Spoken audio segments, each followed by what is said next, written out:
Testing. I have no idea how the sound is picking up because I dropped the mic on accident because the mic keeps falling. I don't know if I damaged it. Just checking to see how it works. Hope it doesn't pick up too much sound or whatever and it starts to sound awkward at some points. So anyway, let's read Higurashi no naku koro ni. As soon as it starts. Oh shit! I need to check something. Okay, hold on.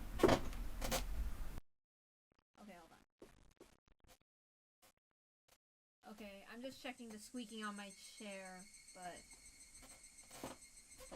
Okay, how about this? Okay, I'm just testing the squeaking on my chair. I don't know if this is captured. Okay, I'm just testing the squeaking on my chair. Crap. Okay, I'm just checking the squeaking on my chair. Crap, I don't know if it's even hitting it. Okay, I'm just checking the squeaking on my chair. Okay. Alright, hopefully this works. Alright. Crap. Hold on. Hold on. I gotta check. Are you capturing my voice? Okay, good. The Sonozaki family's basement had a security system which displayed images captured from the various security cameras on the property. Of course, it wasn't as high-tech as the one at the Erie Institute. It was in the room on the second floor of the Gasho house, a Japanese-style room where you had to kneel to avoid hitting your head. With bundles of wires snaking away from the monitors, it felt like a hidden chamber. There was electricity and a phone nearby. Although it was in a basement, it had all the basic amenities of the Sonozaki residence. At first, all the club members had watched the monitor curiously, but after a while, it got too hot in such a tiny room. Mio and Rena stayed in a room to observe the monitor. Mi-chan, look, there's a car. That's Kasai's car. It's probably SHION. I bet she came because the festival's today. Jeez, why'd she have to come now? I don't have time for her. Their granny had the shrine since the early morning, so there was nobody upstairs to answer the door. And if Mio didn't answer it, SHION would think that nobody was home. Mio wondered if she should tell SHION what was going on. SHION could be helpful sometimes. Kasai's car stopped in front of the gate. Someone was getting out of it. Huh? Mi-chan, look, isn't that the coach? What? They saw SHION and Kasai holding Eri on the monitor. Obviously, something serious had happened. Let's move. Rena, Kei-chan, come with me. Sadako, watch the monitor. Rika, don't come up. Hanyu, make sure Rika doesn't move. Leave it at me. I've got it. Me, that's not fair. Maybe Okanogi had made the right decision. If he had let the Nightingale go in as Takano had ordered, it would have been on the monitor. But Okanogi ordered them to stand by until another unit arrived, so they waited. So Mio didn't notice the enemy was about to attack. By this time, there were many vehicles belonging to the Mountain Dogs parked by the windmill. Okanogi and Phoenix One had joined Nightingale, and they were getting ready to head in. However, it had been a good idea to leave Sadako to watch the monitor, and if Mio hadn't gone out, Eri would have been killed. Mio didn't know it yet, but Eri was their only hope of rescuing Tomitake. So as a result, entirely by circumstance, they did everything correctly. Ooh. Sis! Sis! I wonder if she's gone to the shrine already. SHION! Where'd you come from? You were in the basement, weren't you? I'll tell the hag that you were playing down there. Who cares about that? How's the coach? Coach! Is he alive? Huh? Are you all in trouble too? What's going on? Shi-chan, listen well. It's like this. Coach, what happened? Oops, that was Rena's voice. Oh, I'm sorry. The Mountain Dogs got Tomitake. He's in the clinic's basement. I got into an accident while they were chasing me. Eri explained everything so he could while enduring the pain. Everyone was happy to see him safe, but Mio's expression quickly grew stern. Then she asked SHION a question. Is anyone after you? Nobody was following us. Come on, let's go in. I have a bad feeling. They heard the sound of a car approaching. It wasn't alone. Who could it be at this time of day? It was a race of precious seconds to even think that. You idiot! They are after you, SHION! I'm telling you, nobody was following us! Kasai picked up both the sisters and ran through the gate. Let's go to the basement. It'll be safe there. Mio! There are a lot of strange cars approaching! I know! Go back to the basement! I'll shut the door. Where's Rika? She went into the secret room with Hanyu. This is Nightingale 6. We found the target. Some of our friends are there too. Ours hiding there, I know. Right, Jiro? Tomitake was lying on the floor of the security room. His hands and legs were cuffed. There was another pair of handcuffs to connect them, leaving him bent backwards on the floor. He couldn't get up or even turn around. Takano laughed and poked Tomitake's side with the toe of her shoe. Uh-oh. The mound dogs climbed over the fence easily. There was no need for anyone to explain at this point. It was obvious that they were the enemy, and that they were the mound dogs that Rika had spoken about many times. They went through the grove of trees and headed for the entrance of the underground storehouse. The first 5 mound dogs were supposed to capture them all, but they fell down one after another. Just as one of the mound dogs started to wonder why they fell, something fell in his leg. The next moment, he was flying through the air. Shit!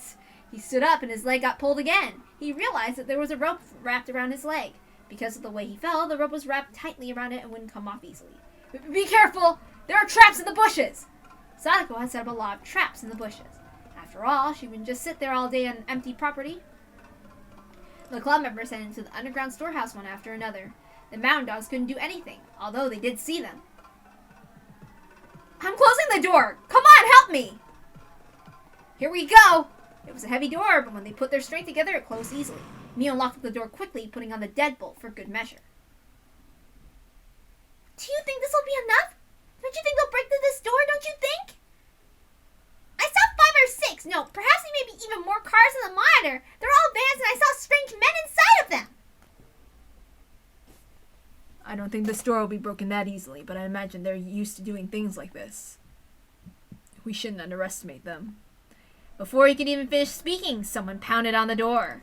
The second group of mountain dogs had arrived. Although the heavy door was separating them, it wasn't at all comforting to know that the enemy was just on the other side.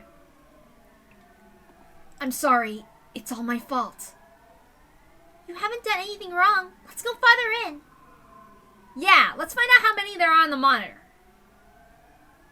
Okay, fine. Leave me out of this. I'm just an outcast. Oh, shut up. I'll explain when I have 5 minutes to spare. Nightingale 1 of Phoenix 6.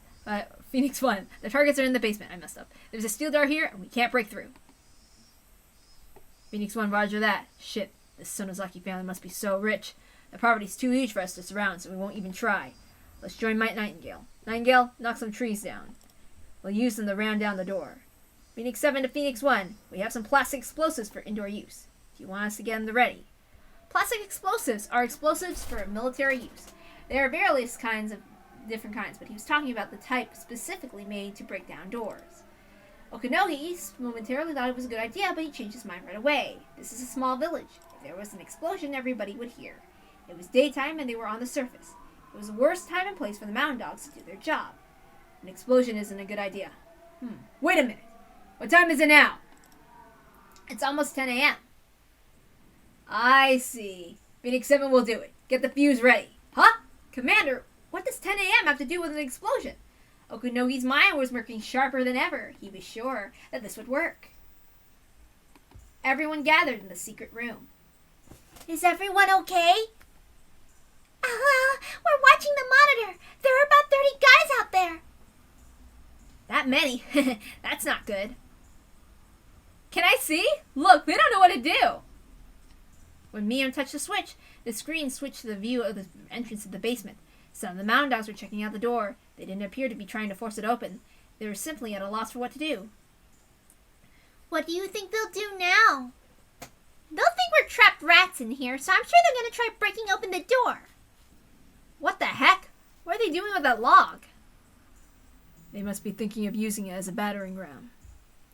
Sadako just said they're assuming that we're trapped rats. We should get out of here while they're trying to open the door. I agree. Besides, we have to rescue Tomitake.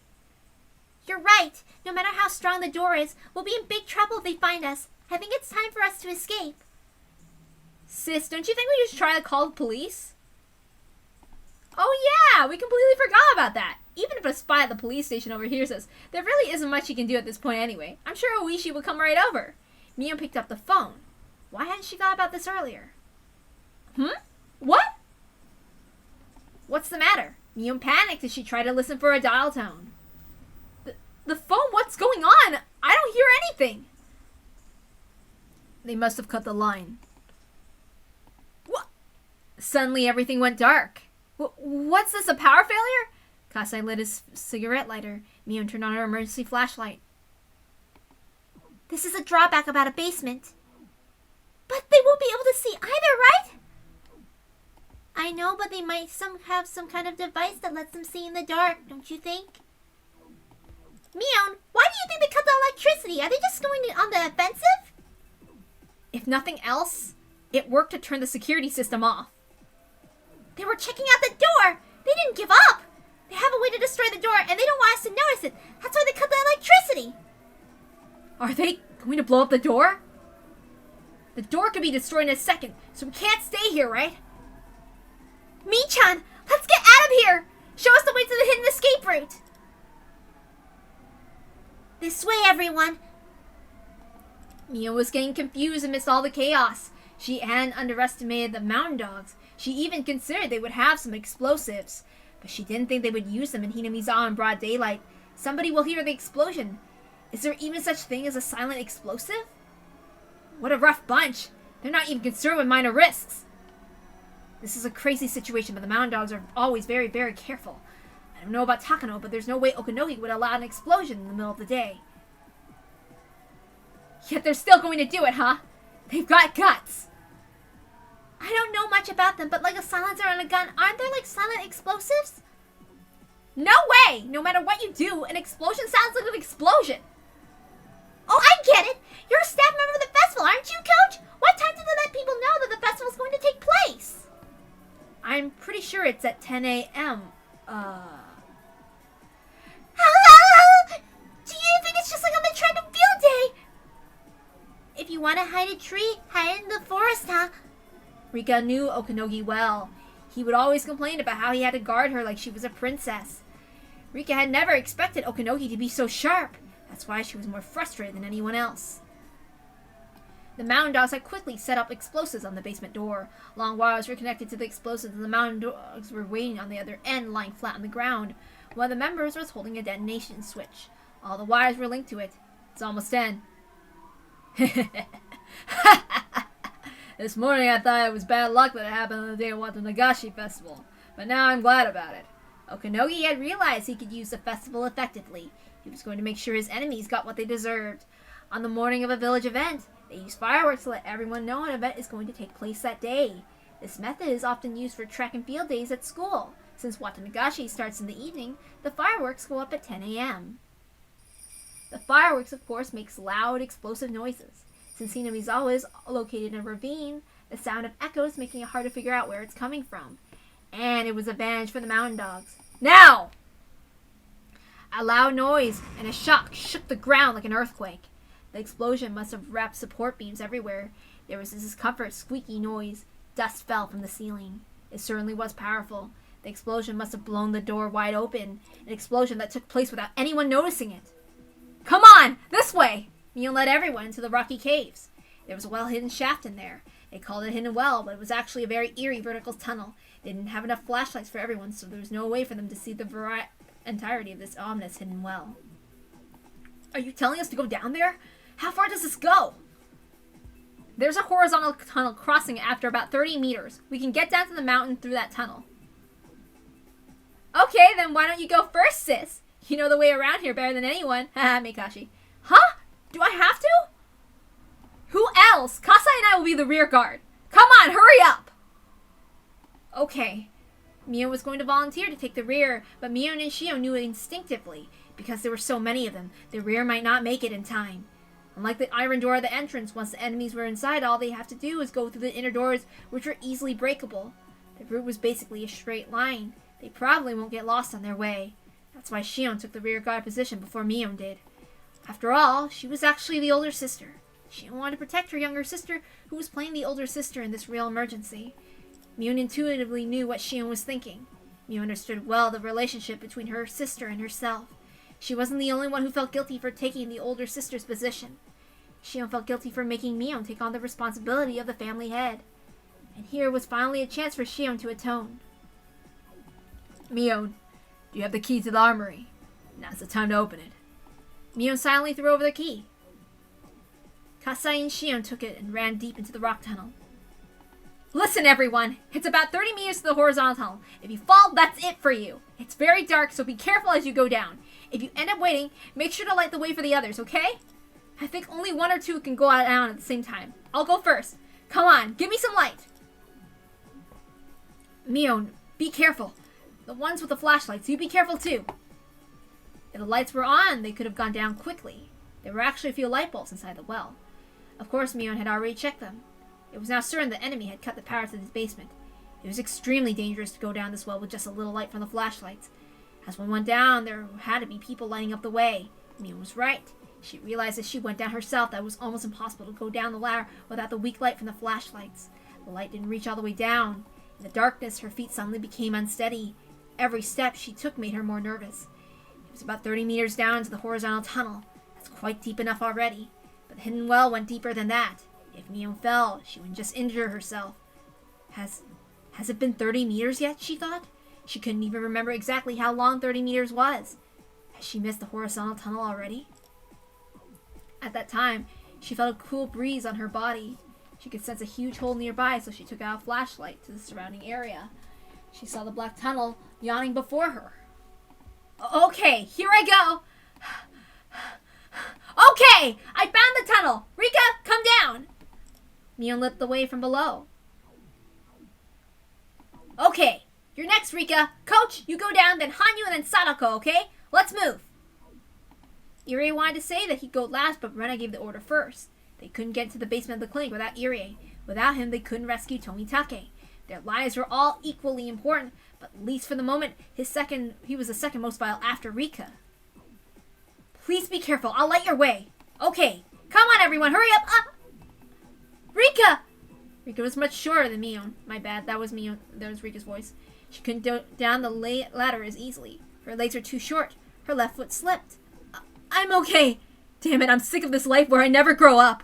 I'll pass through the June of 1983, and I'll grow taller, my boobs will get bigger, and I won't stay like this forever. Though she'd been living for over 100 years, Rika was still afraid of heights. As she fought that fear, she tried to climb down as quickly as possible. After a while, the light from the top didn't reach her anymore. Mion's light from below lit her way. Mion's light was enough. The next person could come on down. I'm okay, whoever next can go. Okay, Coach, you're up next. You're the grown man, so go down quickly. Right, I'll go next. The mountain dogs moved forward carefully, wearing special goggles so they could see in the dark. The one in front noticed Sadako's trap and stopped the rest of the men. Nightingale 7 to Nightingale 1. I just found a wire trap. Be careful coming in. Roger that. Phoenix 1, there are more traps. Why don't we turn the lights back on? Idiot, that'll only help them escape more easily. They must be having trouble trying to escape in this darkness. We have to give them as much trouble as possible. Corner them in the darkness and we'll get them. This is a huge cave system. There must be another way out. They won't try to hide. They'll try to escape. Give the assault unit firearms, bulletproof cheese, and grenades. The Sonozakis are basically a major Yakuza family. As soon they can counter us with smuggled guns. Which means watch out for those tripwires and claymores. Unless you want to end up with thousands of lead pills in your body. They'll shred you apart.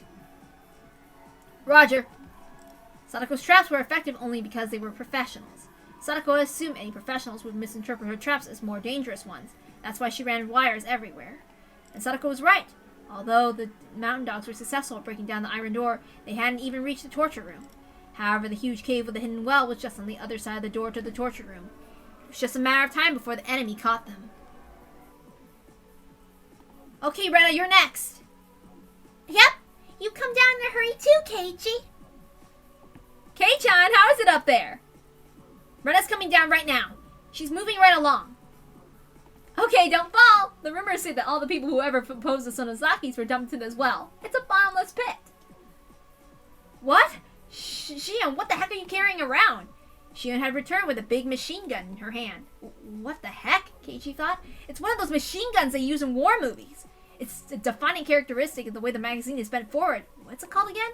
Kasai had one in his hands too. He appeared to be handling machine guns. It almost didn't look real, but it seemed like a natural fit for this surreal world lit only by flashlights. Keiichi felt like the odd one out here since he didn't know how to use a gun. Shion and Kasai hid on the opposite side of the cave so they could see the entrance to the torture room. Not only Kasai, but Shion also seemed to be used to doing things like that. Shion, I'll do that. So why don't you go down next? Thank you for the manly offer, Kei-chan, but it'd be much quicker if you went down swiftly than I had to explain how this Kalashnikov works. I don't know how to say that. Don't worry. A pretty girl like me will never die. As Shion winked at Keiichi, they heard the door being knocked down nearby. Immediately, Shion and Kasai's looks turned stern, and they took cover behind the rocks, aiming their guns into the darkness. The enemies had entered the torture room.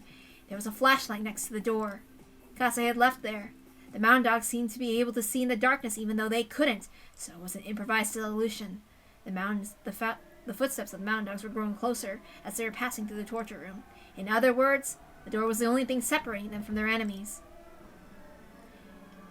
Keiichi! Hurry! Shion, you go first! Shion. If something happens to you and I live, my sister will never forgive me for that. I don't have my loved one anymore, but she does. Huh? What are you talking about now of all times? I don't plan to die, but tell Shion this. I want us to be twins again in the next life. Get going! Shion yelled, telling Keiichi to move on. He didn't understand why Shion said to tell Shion, but she asked him, so he had to convey that message. Otherwise, if something terrible really happened, Shion's message would never reach Mion. An explosive shook the air. They left that out in the anime too. Something was thrown in from the torture room. The explosion from that and the noise from Kasai's machine gun sounded at the same time. The clamor echoed in the cave. All I can do, as those violent flashes of light burned in the series of images into my eyes, is shed tears over my intolerable powerlessness and climb down the ladder. Mion quickly screamed from below, and I descended and screamed up to the top too.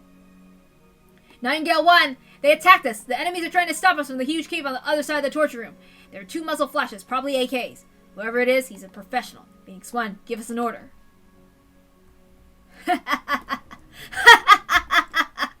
There we go. Our opponent is a professional. Don't go on unless you're graduated from the killing house. Nightingale 1 and 2, Phoenix 7 and 8, get ready to move in. How many firearms do we have? We have 4 MP5s and plenty of grenades. We can't trust our bulletproof shields, so we abandoned them. There's a flashlight on the right next to the entrance. I'm assuming they don't have a device to see in the dark. Nightingale 1 here. We're going in. Throw in some grenades and I'll give you the signal. While the enemies were quiet, Kasai changed his magazine. Shion, that's enough. Please go. If I go, they'll fire at you while you reload. You can't do it by yourself.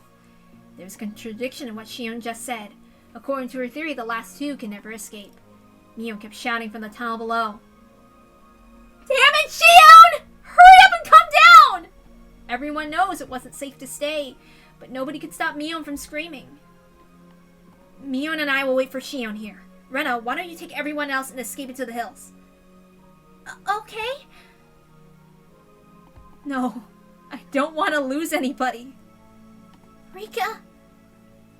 This is the final world. There's no more starting over. I don't want either Shion or Kasai to die. I don't want a future like that. I know we can't redo it, so no, I don't want it. Shion, please come down! As they looked up to the top of the well, they saw a violent flash and heard a roar.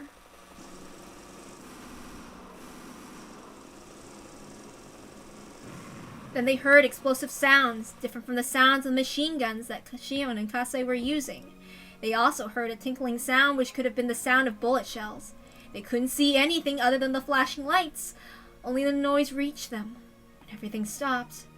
After a little silence, footsteps that didn't belong to Shion or Kasai gathered at the top of the well. They could hear hard-soled shoes kicking the bullet shells as they walked. It's clear. Nightingale 1 to Phoenix 1. We secured the loopholes. That voice echoed down the well. Mio and the others heard it too. They didn't know how to react. Some became speechless. Some started to cry. Some loud, a wordless scream. They looked up to the well as they waited for Shion and Kasai to come down. But there was no sign of them.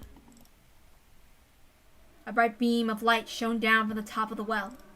Yuri grabbed Mion and Keiichi's collars and pulled them back. But they could see in the dark. They might already know that Keiichi and the others were hiding in that horizontal tunnel. Roger, we'll try. Can you hear us? You don't need to reply, just listen, a guy shouted from the top of the well. We want the Queen Carrier Furude Rika and Director Kyosuke Yurie. You've misunderstood something. We are here to eradicate a unique local disease. What's happening right now is because we suspect the Director's involvement in a conspiracy. You have nothing to do with this. Turn them over to us. They've already turned all the flashlights off so nobody could tell what kind of expressions they were wearing on their faces.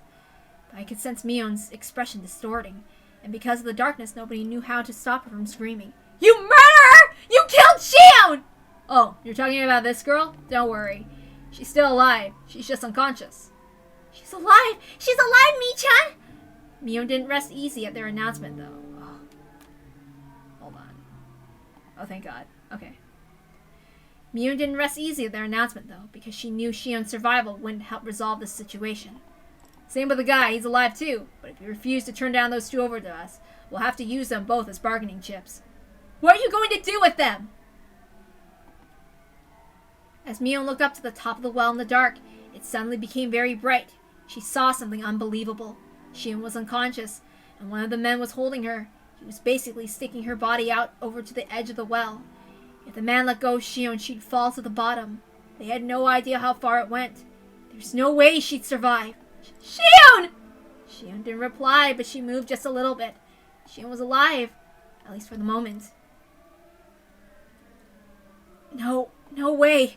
They won't push her off. Huh? What are you saying? They can easily kill a hostage if they have more than one. They have Shion and Kasai. He'll push Shion off and just ask the same question again. He means it!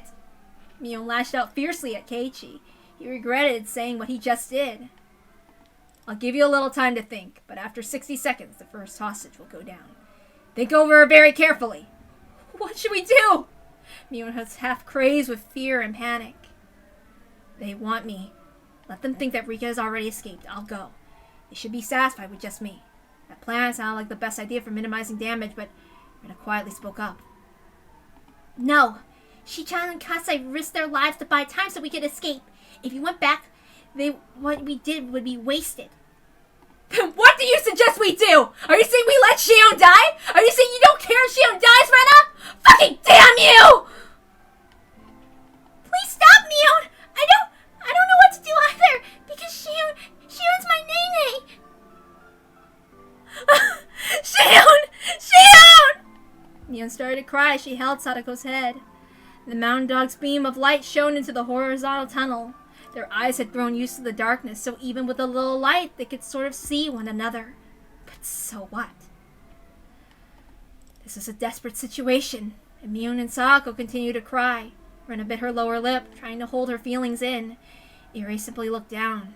As for Rika and Hanyu, they were restless. What do we do, Hanyu? I don't know what to do. I don't know either. Hey, you're a god, aren't you? Do something! Do something! Use your psychic powers to knock the enemies down. Help Shion. Only a miracle can save her. You're a god. Make a miracle happen. They heard a strange sound. Everyone was surprised to see what caused it. Hanyu just slapped Rika in the face. Rika, listen to me. Hanyu? We both have experienced many worlds, and we have learned much. Sometimes you learn, and sometimes I learned. We learned so many important things, and now in this world, we've learned the most important thing. Sometimes we've been pursuing. Sometimes we finally got. Do you know what that is? It was how to make a miracle happen. A miracle is like a number you get on the die. People think that the result of the world depends on God's mood. God holds the key to miracles. Humans don't have the right to control them. But although humans don't have the right, they can perceive. They can perceive how to improve their odds and how they can make a miracle happen. How to make a miracle happen? Rika, you should already know. You learned it before I did. This world must be precious to you. Why don't you try it? This one last time. Rika's mouth hung open. That's right, she thought. I'd forgotten again. How to make a miracle happen. You all go ahead and escape. Rika stood up. Everyone was surprised to hear what she said. Irie, take them. I'll go out there. Takano means to kill us both, but she wants to kill me in a certain way. So she won't kill me for a while. Are you kidding? You'll end up dead anyway! I don't, she and Kasai will be killed. I'll let them capture me. This time it will take Takano to kill me. It will give you a chance to counterattack. Rika!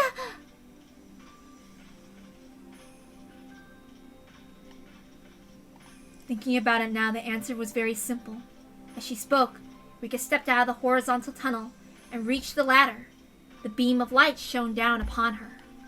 In this dark world, her figure seemed almost holy, like someone receiving a divine revelation. Because we all believe we can win.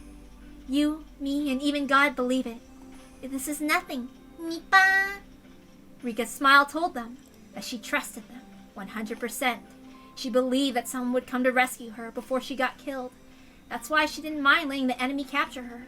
If it would save Shion and Kasai's lives, then it was nothing. I'm coming up right now. Pull Shion back, okay? The mountain dogs pulled Shion's body away from the edge of the well. If you even think of touching my friends, I'll bite my tongue and kill myself. Takano wants to kill me personally, so if that happens, you'll be in big trouble, okay? Alright. Come on up. Let all my friends go. According to your plan, they'll all die anyway. No way, we can't do that. We won't kill them, but we have to restrain them. Well, that's a pity. Farewell. It'll be faster to let go of this lad than to bite my tongue. This is a very deep well. If you can't produce my corpse, that ruins part of your plans too, doesn't it? As long as they captured Rika, the mountain dogs didn't really care about the others. They were ready to kill the rest if they resisted once they had Rika. That's why they wouldn't agree to Rika's request. They started to think that maybe they should just lie to Rika. But that was when they heard something. Hanyu started to speak in a clear voice. It was a voice with a very mysterious tone. It sounded like it was coming from below the surface of the earth, but it also sounded like it was coming from heaven. Hanyu spoke. I am saying I accept the deal. Quit complaining and do as she says, lowlives. Furude Rika is coming up. You will fulfill her little request. Heaven will not provide to those who won't offer anything themselves. Stop thinking above yourselves, humans. Know your place in the sin of pretending to be more. Nightingale 1, the member who had been demanding their surrender, was suddenly overcome by a strange sensation. He had been in such an advantageous position, but somehow it didn't seem that way anymore. And that girl's voice, there was something strange about it. That voice belonged to something both holy and sacred. He instinctively sensed it. Humans can only negotiate with other humans. It's impossible to negotiate with a being greater than all humans. Wait, I'll check with the commander. Wait a minute. Nightingale 1 to Phoenix 1. He had been very threatening until just a minute previous, but he had grown completely perplexed. Everyone was stunned by Rika and Hanyu's mysterious auras. We'll come rescue you right away, okay? Rena muttered as she tried to hold back her tears. Okay, we'll accept your request. We'll let everyone else go. Furude Rika, you can come up. Major Takano says there's something she wants to talk to you about. Okay, I'm coming up. Nipa!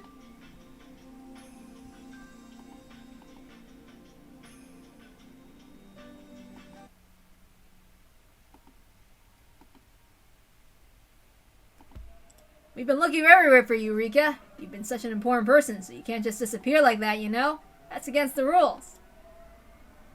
Me. Rika, we'll take you back to the clinic. Everyone else is free to go. The assault unit that let Rika away headed back into the basement.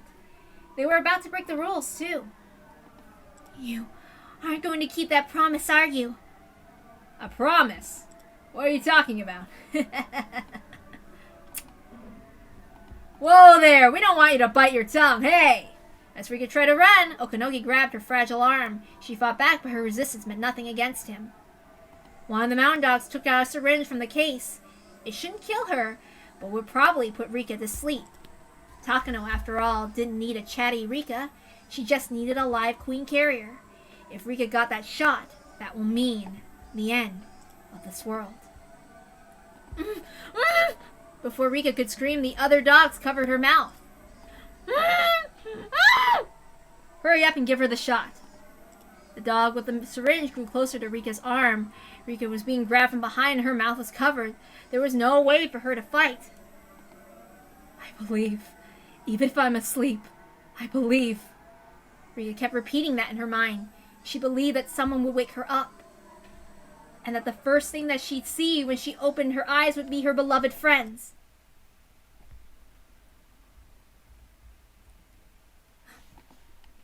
It happened all of a sudden. The man with a syringe spun twice in the air and dropped to the ground. Nobody, including Okanogi, could understand this sudden phenomenon. It defied the very laws of physics. Rika couldn't understand either. The man who was holding Rika from behind spoke up. I made it.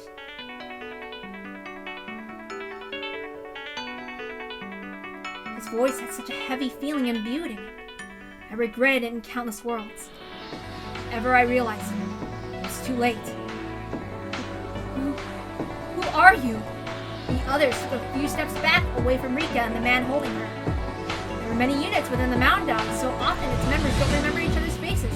There were just too many units, so nobody really paid attention. All the Mountain Dogs were more or less well built. This man had an excellent physique. Even Okanogi realized he'd never seen anyone like that in his units before. Rather, he wanted to recruit him, but this is what I've been longing to tell you all this time. Rika, I came to help you! Akasaka! Damn you! The hands that were holding Rika left her shoulders. They left ever so gently. As soon as they did, they transformed into a pair of furious fists which implanted themselves in the faces of the men attacking him from behind. They flew through the air. Akasaka hit those two without even turning around. Five members of the Mountain Dogs still surrounded Akasaka.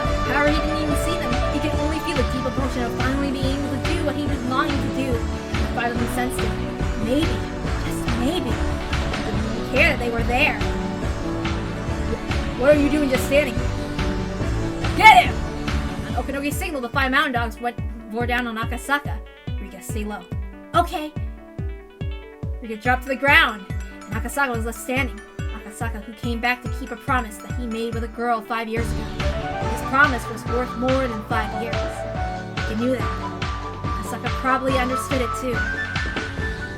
The promise went back 100 years. 100 years. He regretted not being able to save her from the conspiracy. He believed that one day there would be a miracle and he could travel back to this day. And that was why he continued to train himself. Strong will and Rika's wish made that miracle happen. And one and only a miracle allowed Akasaka to be here in Hinamizawa in June 1983. The first one went down in the time it took Okanogi to blink. Blowing him such a grapple Akasaka had proved fatal. He wasn't as soft as to let some perfect openings go by. Akasaka's hand smashed into the back of his head. His blow so powerful enough to smash a pillar of ice or shatter a mountain of tiles. As it happened, Akasaka was holding it back a little, so his heart wasn't too injured. Akasaka goes all out. From the very first shot. That's why he only needs one shot. He's unrelenting.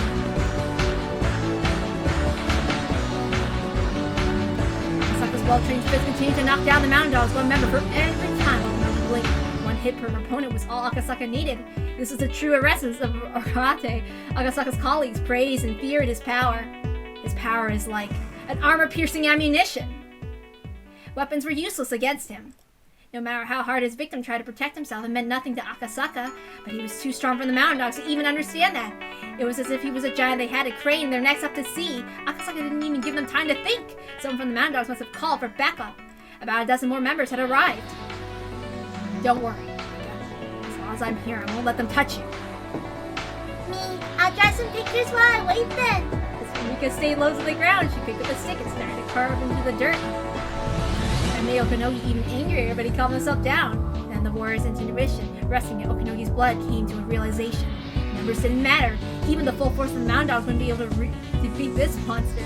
All the combat units were still down in the basement. There was no way they could take him.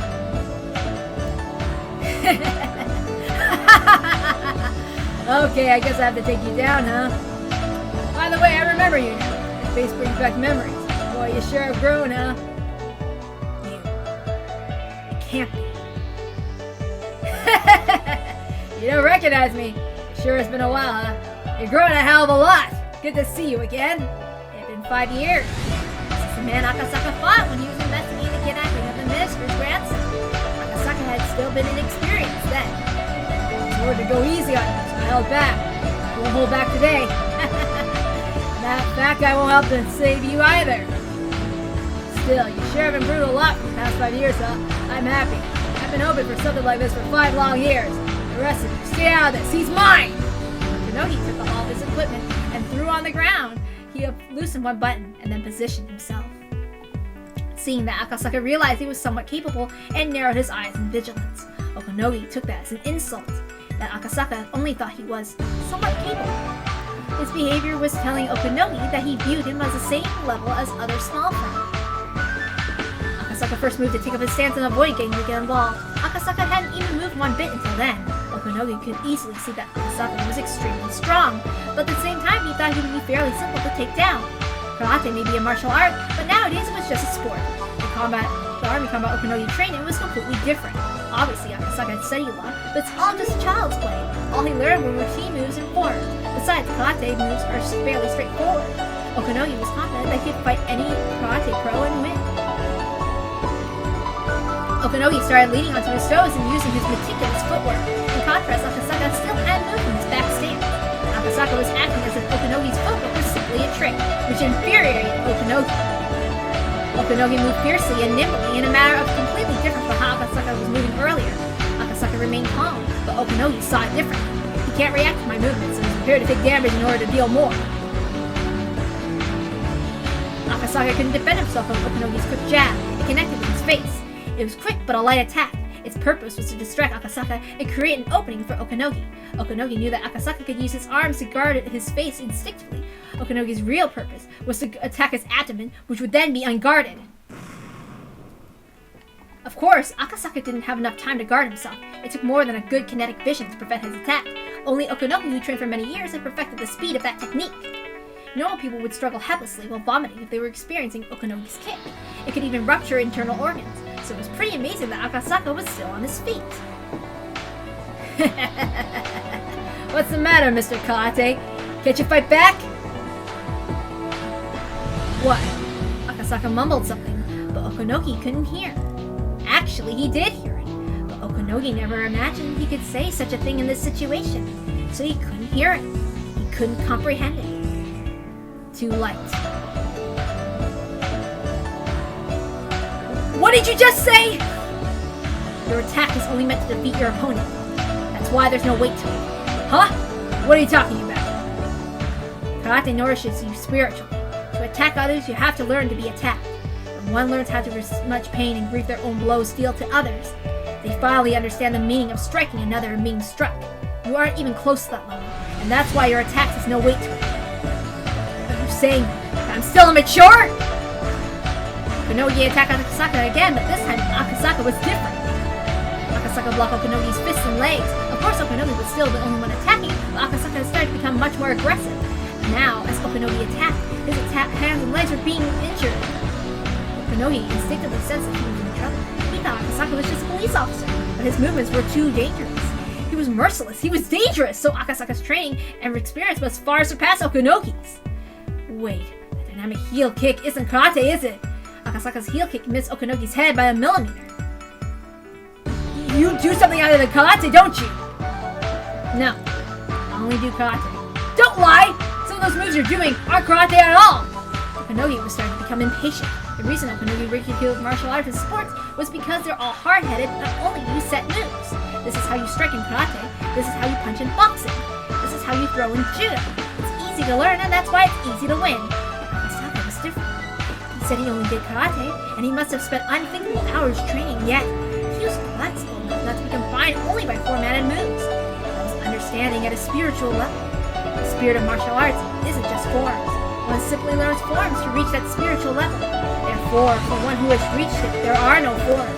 What Akasaka had was philosophical spirit. I'm disappointed. Shit! Akasaka stepped away from his original spot for the first time. He moved forward. He filled the space between Okonogi and himself with his inescapable conviction. As Akasaka walked closer to Okonogi, Akasaka's assault radius tried to follow him home. Within that radius meant death. Okonogi walked backwards to avoid being in that radius. And that was the result of his clear-headed judgment, not because he was scared. You don't even know the meaning of attack. I'll teach you just how significant it can be. Huh? As Okonogi moved backwards, His back hit the van as he came earlier. He was cornered. Having your back to the wall didn't mean that you were at a disadvantage. It was more pressed against the wall, the further a disadvantage it became. If Okunogi let Akasaka come any closer, Okunogi wouldn't be able to take a combat stance. Okunogi decided immediately. The last chance he had was the moment before Akasaka took his next step. Akasaka's foot left the ground. He was taking another step. Now! Go to hell! No tricks, no feints. Okunogi lowered himself and attacked with everything he had. The attack was powerful enough to break Akasaka's ribcage and rupture his heart. I'm a professional, Okunogi told himself. I can't be defeated by this amateur. I'm Okunogi and the Mountain Hounds. Good for you. So how much did you get paid, huh? At that moment, Akasaka's eyes opened wide. All the mountain dogs heard a noise. It wasn't the noise of people fighting. It was the noise of a traffic accident. Okunogi's blow missed by a slight amount, and Akasaka's fist struck inches away from Okunogi's face. There was a dent in the sliding door of the van.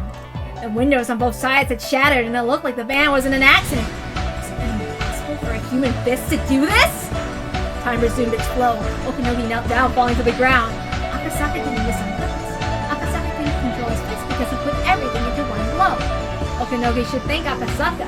If Akasaka had been able to control his attack better, Okunogi's face would have ended up like the van. However, although it didn't hit Okunogi's face, it shattered his spirit.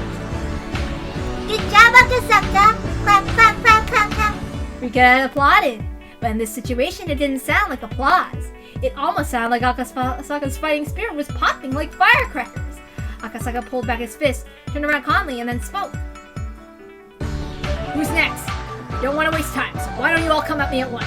Ah! They knew. Everyone knew. And there was no way to defeat Akasaka with their bare hands. They realized they needed weapons. They also needed more people. There should be better equipped units in the basement. All of a sudden, things began to move quickly. The remaining mountain dogs emerged from the basement. Do not permit to fire on the surface. I repeat, do not fire on the surface. Phoenix will give us permission to collect our retreat immediately. The mountain dogs, who just witnessed Akasaka's battle against Okunogi, realized it was about time for them to run. They didn't care about Rika. Who would even think of taking Rika from her after seeing what Akasaka was capable of doing? When Okunogi regained his awareness, he jumped to the van. The mountain dogs just drove away. Since Okunogi took off his intercom device to fight with Akasaka, he had no idea what's transpired in the basement. After the mountain dogs broke their promise with Rika, they were supposed to round out the remaining club members. But when Akasaka showed up, the dogs had to be invited in the ground force in the basement floor to alter the situation. Kasa had done an counterattack, and the other club members somehow climbed up the well and helped him. Since the mountain dogs weren't allowed to fire on the surface, they realized it would make the situation worse if Kasa fired his guns, but he came after them. Okunogi was unreachable, so Nightingale had to order the retreat in his place. Who would bear the responsibility for this? It was probably Okunogi's fault for taking off his intercom device to fight against Akasaka, as he basically abandoned his job as a commander. But everything happened in the first place because Akasaka showed up, so maybe it was his triumph rather than Okunogi's blunder. Either way, everything was miraculous. But the mountain dogs hadn't ran with their tails between their legs. They simply retreated for the moment. When they had returned, they would have enough men and enough arms ready to kill all that stand in their way. That would happen very soon. There was no time to waste. Rika, I'm glad you're safe. Yeah, I am. Thanks to a miracle. No, it wasn't a miracle. We worked together, and one of us, Akasaka, came to help you, that's all. Oh, That's true. Something like this can't be called a miracle. okay, now it's our turn to attack.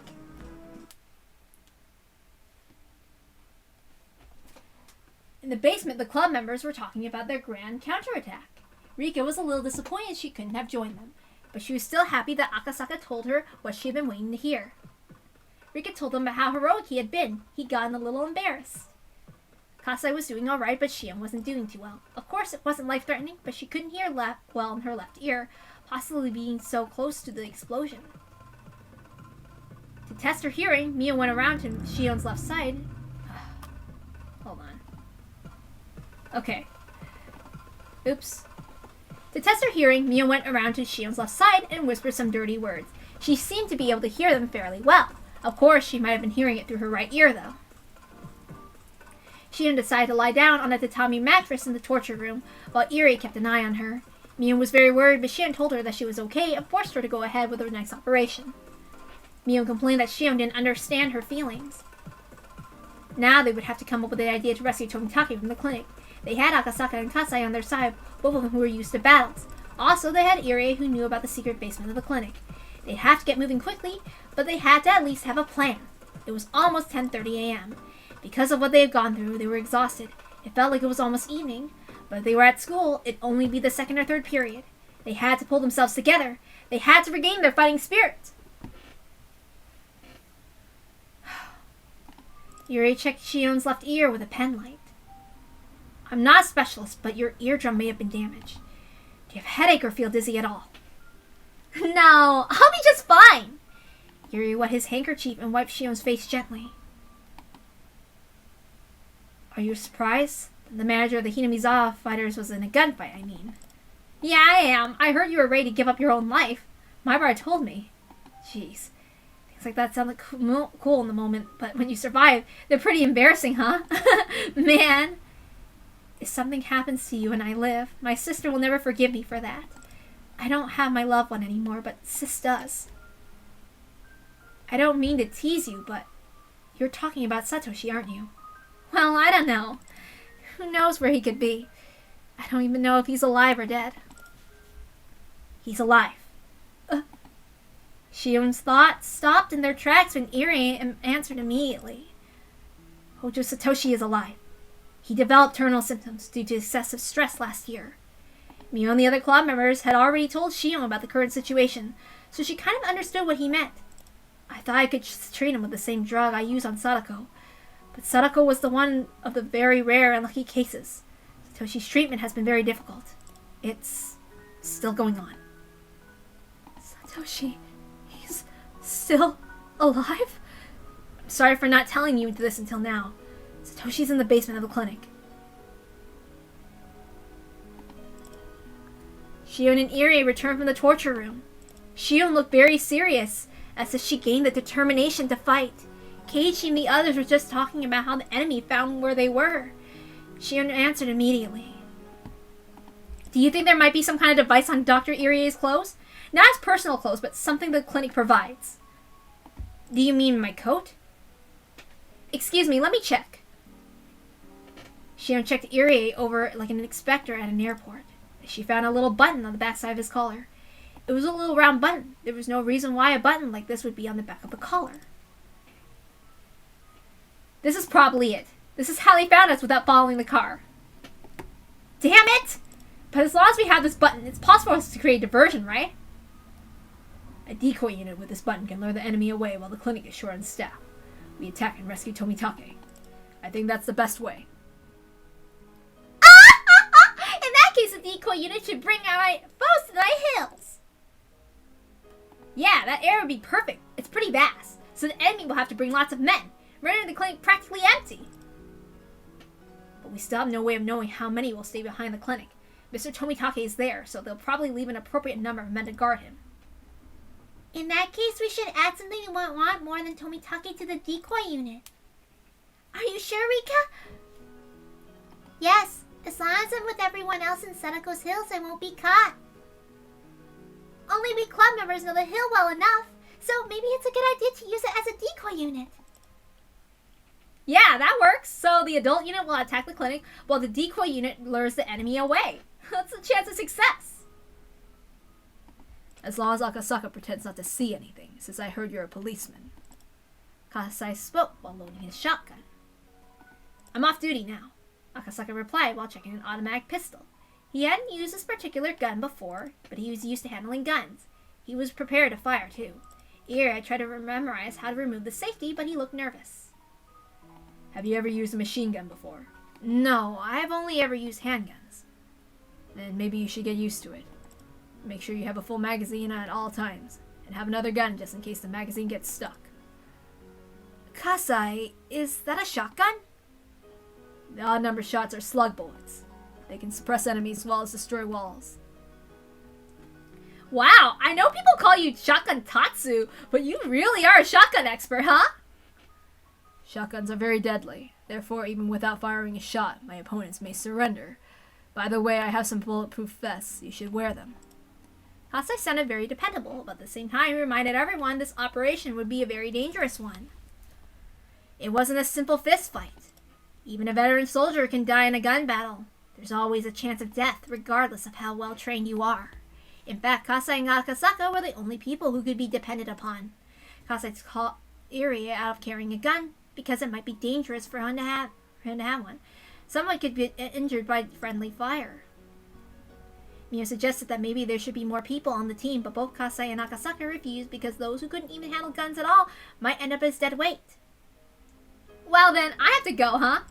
We lack firepower. I'll bring my Ingram to support you. But are you okay, Shion? How's your ear? Oh, it's all better now. I'm back to normal. Sorry to make you worry. Shion, what did I just say? Of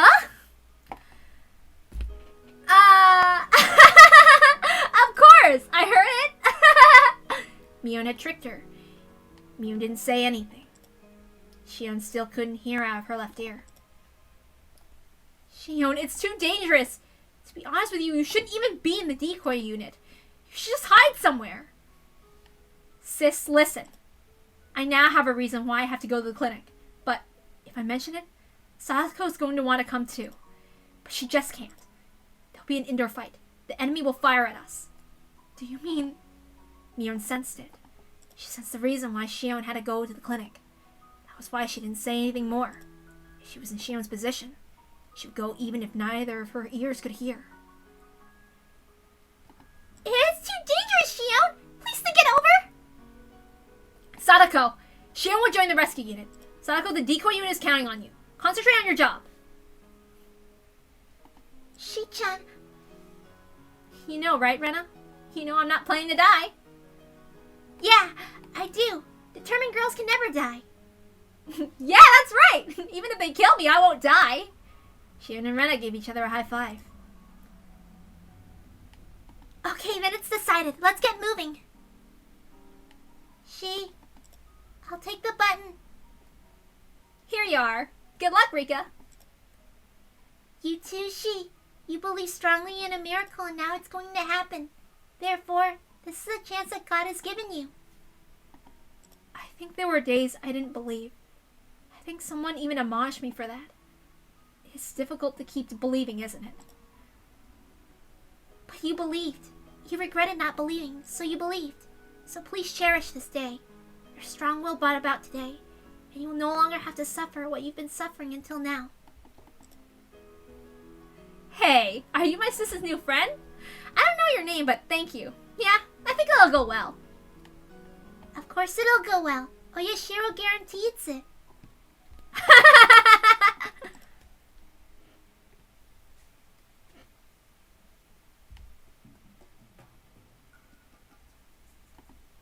The Mountain Dogs had retreated and reorganized their units. They were now ready to attack again. Takano was furious at them for not being able to bring R back to the clinic, even though they had her in their hands. She gave an order to capture her with all the Mountain Dogs' forces put together. Their vehicles were at the clinic and they were all standing by for the order to attack. Takano wasn't the only one who was furious. Okanogi was angry at her. The rookie policeman from 5 years ago had grown, and he even made Okanogi yield. He couldn't accept that he was defeated, so he was bent on revenge. The reason why he was ordered to attack us head-on was because the signal from the transmission device on Eri was momentarily interrupted. They interpreted to mean that Eri had gone down farther into the basement. The Mountain Dogs assumed that club members would go even further underground to try to escape by using some kind of secret passageway. That passageway couldn't be that long. They had to come up to the surface eventually. The Mountain Dogs were planning to catch them as soon as they surfaced. The villagers were too busy with finishing for setup for the festival. They had no idea what was going on. By the time the Mountain Dogs had shut down the telephone network, they were afraid the club members would call the police. The only way down to the town was being catched by the blockade unit, so the club members couldn't escape that way. R and her friends had to come up to the surface. They couldn't be thinking of staying underground until things settled down. Their lifeline, Tomitake, was in captivity. They couldn't be stupid enough to think of attacking the clinic to rescue him. More than likely, they'd try to escape from the village by foot. They'd probably call the police to help them. The patrol unit had several cars driving around the village, their eyes peeled for the single transmitter or those on the run. It was time to wait patiently. The battle had returned to the starting point. The balance of power was even again. Schedule report from Scarlet 2, all clear. They can't stay quiet for that long. We have to be patient. They'll turn up. By the way, where's the princess? I believe she's interrogating First Lieutenant Tomitake. She's trying to talk to him to join our side. At this point, there may be the only way to settle matters peacefully. Good thing we captured her alive. With the princess gone and no calls from Tokyo, I could finally enjoy this cool air-conditioned breeze. Commander, there's a radio call from Tokyo. It's from Nomura. It's for you, not the Major. Good grief. If the phone's no good, they'll use a radio, huh? Well, I wonder what the Queen in Tokyo wants from me now. Okinogi and the Mountain Dogs here. Over.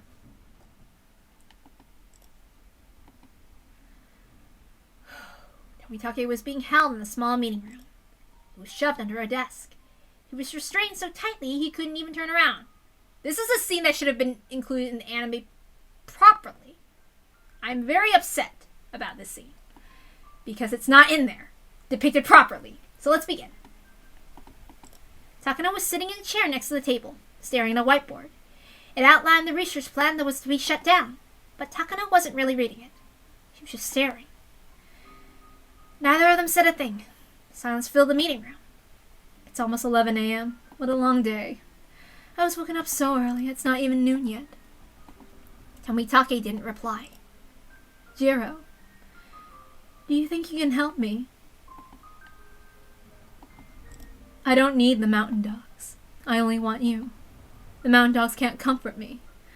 I finally realized that your insensitivity is the only thing that can. Jiro, you knew that, right? That's why you acted that way, right? You thought there was no use in trying to sympathize, and you tried to comfort me. That's what you thought, right?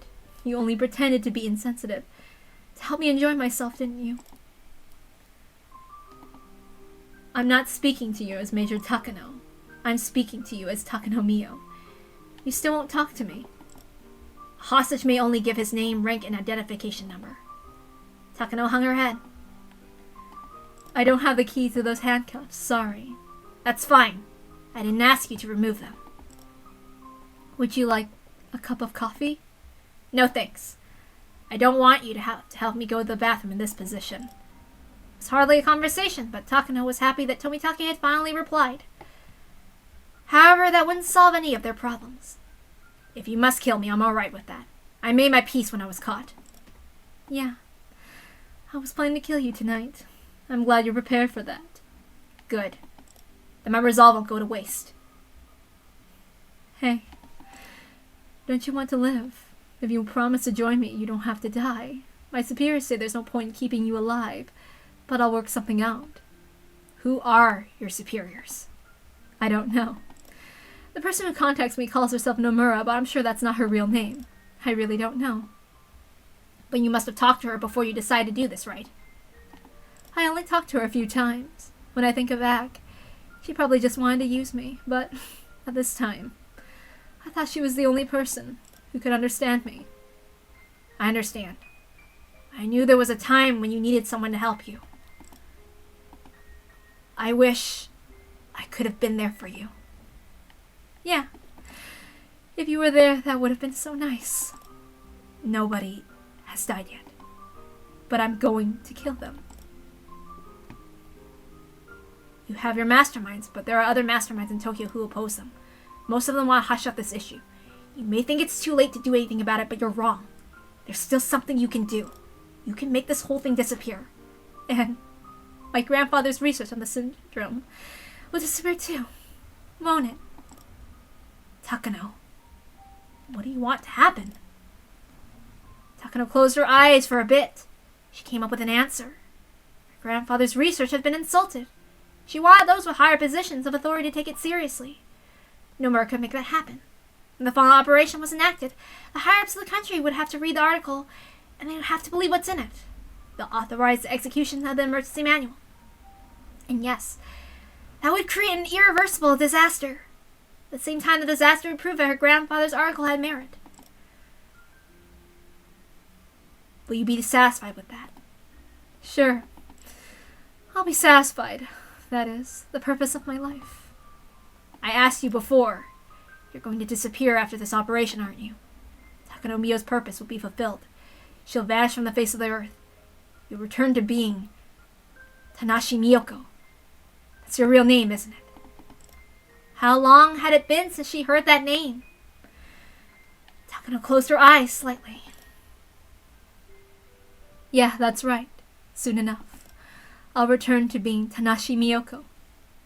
Tanashi Miyoko lost her parents and was sent to an orphanage as a little girl. She died after being tortured. That's what you said, right?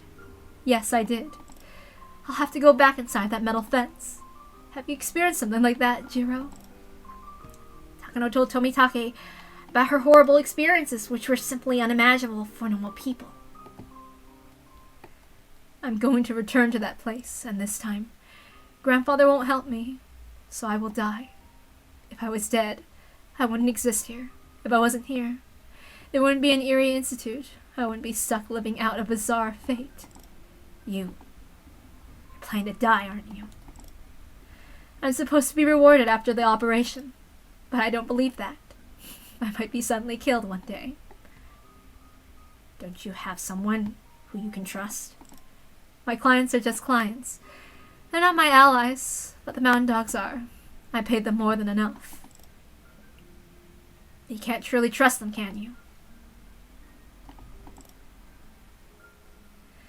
They are my allies. They caught you and they're trying to catch Ara and their friends as we speak. They're helping me. But that's not the kind of ally you need right now. You're right. They aren't the kind of ally I need right now. Takano paused. She paused because Tomitake had said exactly what she'd been thinking. Since the day Tomitake disappeared, she had been feeling restless. Takano had to admit that she needed Tomitake. Jiro, I paid the Mountain Hounds a few 100 million yen to be on my side. I have a little more than 100 million yen left. How much do I need to pay you? You should think about how much it really costs to get what you truly want. That's a rather pretentious thing to say in this situation. You want me to say it's something I can't buy with money, right? Why don't you give up? You may be able to tame the mountain dogs with your money, but that won't work with me. But I want you on my side. If you want, I'll give you everything, not just money. You can do whatever you want with me. If you want to lick your shoes, I will. Isn't that enough? Tomitake didn't reply. It wasn't affirmation by silence, but a signal to Takano that he had already told her everything he meant to say, and the most saddening form of silence for her. I'll make you breakfast every morning. I'll show you up before you even meet. I'll never make you wait just to test you. Isn't that enough, Jiro? Tomitake didn't say a word. He couldn't see her face under that desk, but he could sense it. This wasn't the time to say anything to her. Remaining silent was the only thing he could do. Suddenly the phone rang. Takano sniffled once and picked it up. This is Takano. I see. Understood. I'll be right there. Takano stood up as she put down the phone. The mountain dogs found R. We found Iria's signal, too. They must already know the roads are closed and are trying to escape through the mountains on foot. It won't be easy to hunt them there, but we're actually at a disadvantage since nobody else is around. See you, Jiro. I think this will be our final conversation. I wish I could have heard you say something at the end of it all. And still, Tomitake stayed silent. Takano ran out of the room. She didn't look like it was her. She was hurrying back out to work. Another, like, the way that's depicted in the anime, she was obviously crying, but you see her face. You shouldn't be seeing her face when she talks. I just think it would have been better emotionally to depict it. Like, they present her in such an antagonistic light, rather than depicting how she might have actually felt. Anyway, it appears they came out from above the ground in the mountains. They might have tried to get some help from the villagers, but a patrol vehicle found Ara and some of her friends and started tailing them. For a time, Ara and their transmitter were operating separately, but they rejoined on the mountains on the map. Are you saying they split up and then met back up? They must have planned their escape route, I guess. I'm sure they're confident they know their way around the mountains well enough. If there are too many trees, or the bushes are too high, our weapons won't work as well as they should. That's what the karate guy would think at least. Okanogi was determined to catch them this time. He kept saying how he was simply caught off guard before. They can't escape this time. We must catch them before they get to Okinomiya. Yes, I know. Since they know the mountain does better than we do, we have to get serious. All our units will besiege and overrun them. All units, did you hear that? Think of it like a soccer game. Our opponents are going to try to score a goal. That goal is Okinomiya. Don't let them get there. The karate game's mine, though. I'll absolutely bring him down. Beings here, roger that. Nightingale here, roger that. Scarlet here, roger that. Heron here, roger that. Then they all sound the same. Sorry. All units move out. If we fail, it's game over. Sorry, I'm not a guy. I can't voice many men. Quite so. We cannot fail. I'll take command of the corps from here. Do you think it'll be alright to leave Tomitake behind? Sure. We're leaving 8 armed security guards behind. Even if the enemy came at them with double that number, they'll be fine. That karate guy will be more of a problem. We simply can't underestimate him. The security unit guarded the basement of the Erie Institute, which was at the heart of the organization. Therefore, they were armed more heavily than anyone else in the Mountain Dogs.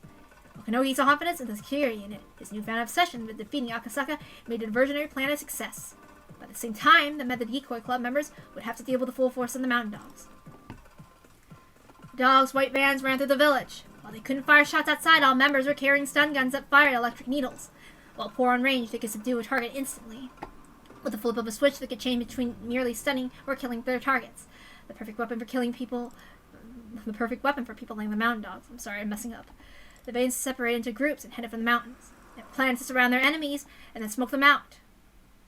Commander, all the units are standing by in position. Very well. Major, please give the order. This is Takano. Make sure you capture R alive. Oh, her baddie outfit. I don't care if you kill the rest. Don't let the rest of them escape. Finish it right here. Nightingale, Skylark, Heron, start hunting.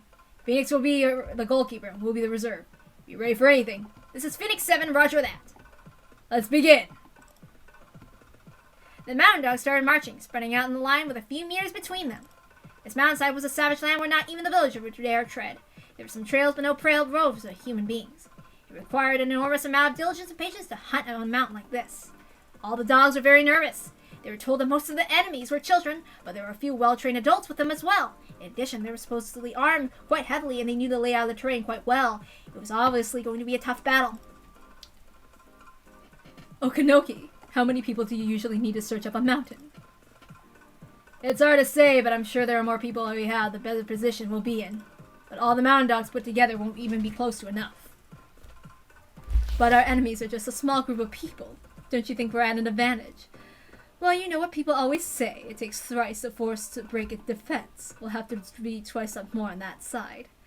Well, that theory works if we're talking about thousands of soldiers. It doesn't work in the smaller scale battles. The U.S. Armed Forces proved that in the Vietnam War. Then in this case, how great of a force do you think this search would need, Okanogi? Whatever works, I guess. I don't know what you mean by that, but what would be an appropriate military force? Considering what happened this morning, we have to conclude their commander is extremely brilliant. They also at least have 2 weapon experts. At least 1 close combat expert. Okay, I see that, but the rest are all kids, aren't they? That's what I think too, but we're in their territory. 1 kid who knows the area well can be equal to a well, finely trained patrol unit. They're more troublesome than you think, Major. Then, tell me how great a force you'll actually need to suppress them. We'll need 1 division. Let me explain what I mean by that. 3 or 4 Mountain Dogs make a battalion. 3 or 4 battalions make a regiment. And finally, 3 or 4 regiments make a division. Are you saying we need 30 times as many people? Of course, that alone isn't enough. We need to get in touch with our artillery base and request an advanced bombardment. If we could get help from the air, I'd want a Phantom to help drop napalm bombs. You've got to be kidding me! We don't have that much force at our disposal! What do you think would happen if we tried to chase them down with our current manpower? Well, it won't be easy, that's for sure. Okanoki laughed boldly. He said it wouldn't be easy, but he also seemed to be implying that he was the only one capable of doing it. Although this is their territory, they just got there a little while ago. They don't have a base. They don't even have time to set up traps. I don't think they had enough time to use their knowledge of the mountain to their advantage. As Takano listened to Okanogi's explanation, she felt a little anxious. When she pretended to be friendly with Sadako a long time ago, she used to tell Takano all about her mountain. Takano remembered how Sadako told her all kinds of traps she set up, but she couldn't recall which mountain Sadako was talking about. Skylark to base! We located some of the targets. We can't see R. We're still searching. We can use them as hostages. Capture them even if R isn't there. Nightingale, did you hear that? Gather up the nearby units and block their escape route. Roger, we'll back you up.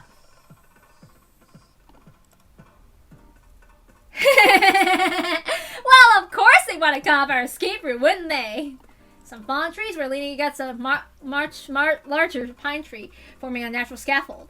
A small hut made of plywood had been built on top of them. It was one of Sadako's many secret bases. It was in a perfect spot since Mio could see the foot of the mountain well. Wow, that's just what Mii-chan expected. Well then, you'll see what they've got, huh? Can we win? Can we? What are you talking about? Our enemy's commander is worthless. They need at least one division, but they're trying to attack us with a single company. What are they thinking? We'll just see how many of them will be able to go back down the mountain in one piece today. Damn it! This is Skylark Troop. We've been attacked! Shit, don't let them get away! They let loose a ton of logs! Skylark 6 sprained his ankle and able to pursue. We'll go on without him! Don't let them escape. Keep chasing them until then. Don't even give them a chance to rest. This is Skylark 11. We encountered a trap. Skylark 12 and 13 probably have concussions. We would have been dead if we weren't lucky. This is Skylark 16. A trap got me. I'm tangled in steel wires, unable to escape. I can't cut them with my knife. Somebody bring a wire cutter! Chaotic radio transmissions came in one after another. Obviously, Okanogi had been wrong on the mountain dogs being in a advantageous position. Nightingale 10 to base. Those bastards disguised a pin trap with a well. 2 members fell in, unable to rescue them. We need help. Huh? Ah, stop! What's the matter, Nightingale 10? Come in, Nightingale 10. This is Nightingale 10. I've been hit. I was pushed from behind. Nightingale 9 and 11 are in the well now. We're unharmed but unable to escape. Shit! Base still Nightingale. Your backup's been attacked. The enemies can see your movement. Watch out. This is Nightingale 1. I have a question. How can they see our movements? There's no UAV in the air or anything. Skylark 1 to base. We failed in pursuit. We lost them. This is impossible. This mountain is full of traps. We've already had a lot of injured men and only covered a short distance. Area 1 to HQ. We found Art and some of her friends. We're going after them. We need assistance immediately. They split up, huh? Their planet's confused and entangle us with traps. Area 1, be careful. They're luring you into a trapped area. They're splitting up to divert us and are planning an ambush. This is an extremely advanced tactic. They already have many injuries with the other units due to those traps and ambushes. Be careful. Be prepared for anything, Heron 1. Heron 1. Heron 2 to base! Heron 1 is trapped! Come on, somebody cut the rope! The rest of you keep going! Don't let her escape! Nightingale 1 to base. Nightingale 7, this team has got silent. It's very possible they've been attacked. Allow us to send assistance! This is Aaron 5. 3 of our units have been knocked down by falling traps! What the hell is this? Are there more of those ahead of us? This is Scarlet 13. I was down. There's one of them now. I'll chase them down. Damn it, I'm gonna get you. Stop! Scarlet 13, you can't take them down by yourself! Come out wherever you are! Come on, this way! Damn, kid. Wait right there!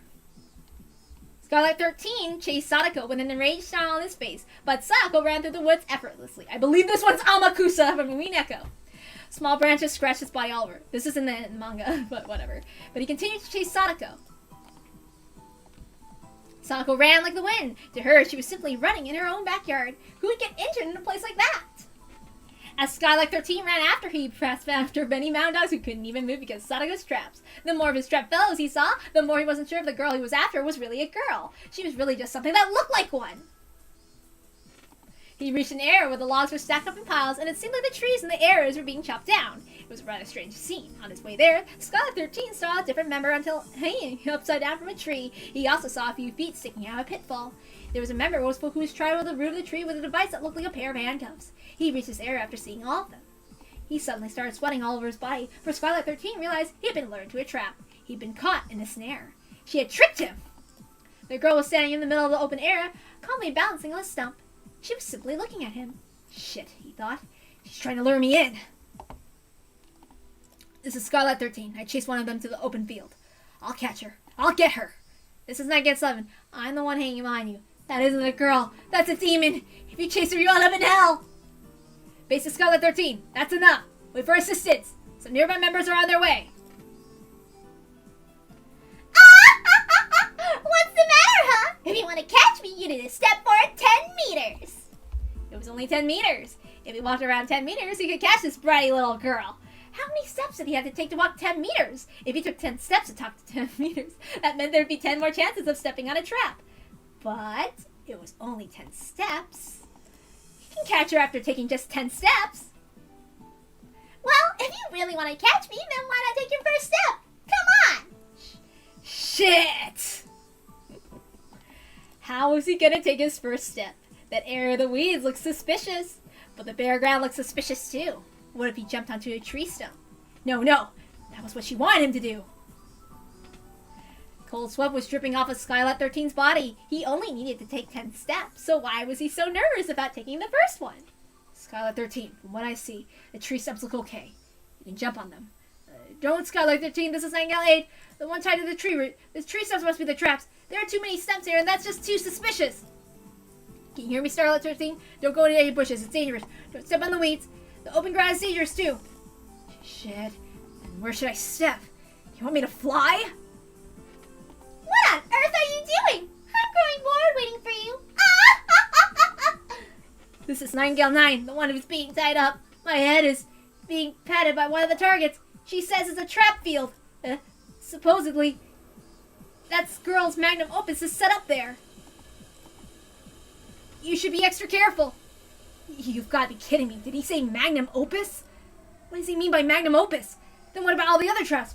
Weren't they her magnum opus? We mountain dogs are professionals. We're paid to engage in battle. Yet this little girl is playing us like fools. How can we not beat her? Can we not beat that brat? This must be a bluff. How's it possible for a trap to exist that's worse than what I've seen so far? That's a bluff. That must be a bluff. Now I'm definitely gonna get her. Should I start with my right foot?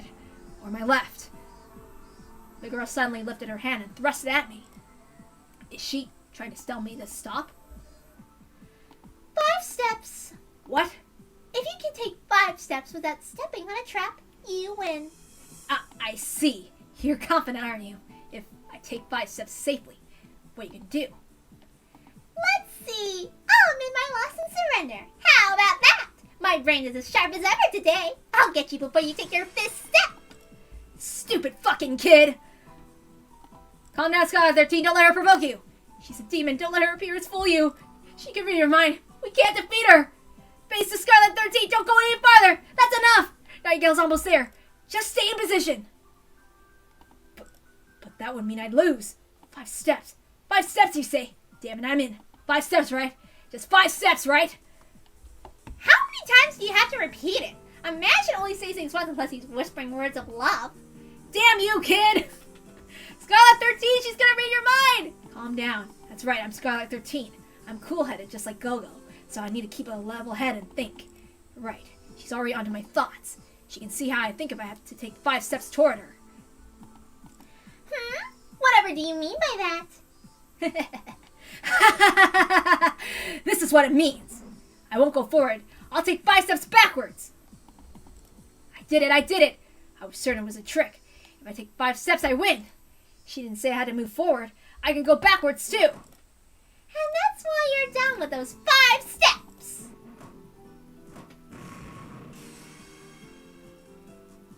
Skylark 13 down. That fool, he let her mess with him.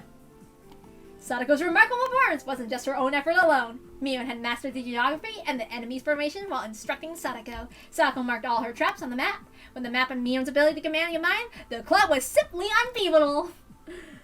Rika and Hani, who knew about the mountain almost as well as Sadako, relayed orders from Mion to Keiichi or Rena. Then they prepared the ambush. The traps didn't always activate when they were stepped on. Sometimes Keiichi and the others were setting them up at the right moment. Keiichi and Rena continued to fight everywhere according to Mion's orders. Sometimes they hide, sometimes they attack, and one by one they eliminated their enemies. Sadako's traps had been taking down most of the enemies, but Keiichi's surprise attacks with his bat had worked out successfully too. Not even the well-trained mountain dogs could respond to their attacks after being stunned by these traps. Humans need a little time to react. According to the research done by the U.S. Army Forces, the average reaction time is 15 seconds. In other words, any soldier is powerless during the 15 seconds following a surprise attack. Shortening those 15 seconds is one of the goals of their training, but no matter how much they train, it'll never become 0. Their radio communications had actually made things much worse for them. The more they heard about damage done to other units, the more worried they got. That slowed them down and made them think less strategically. And at that point, as far as Mion was concerned, the mountain dogs were no longer a force to be reckoned with. Keiichi was successful. He bundled it all up nicely together. Ba.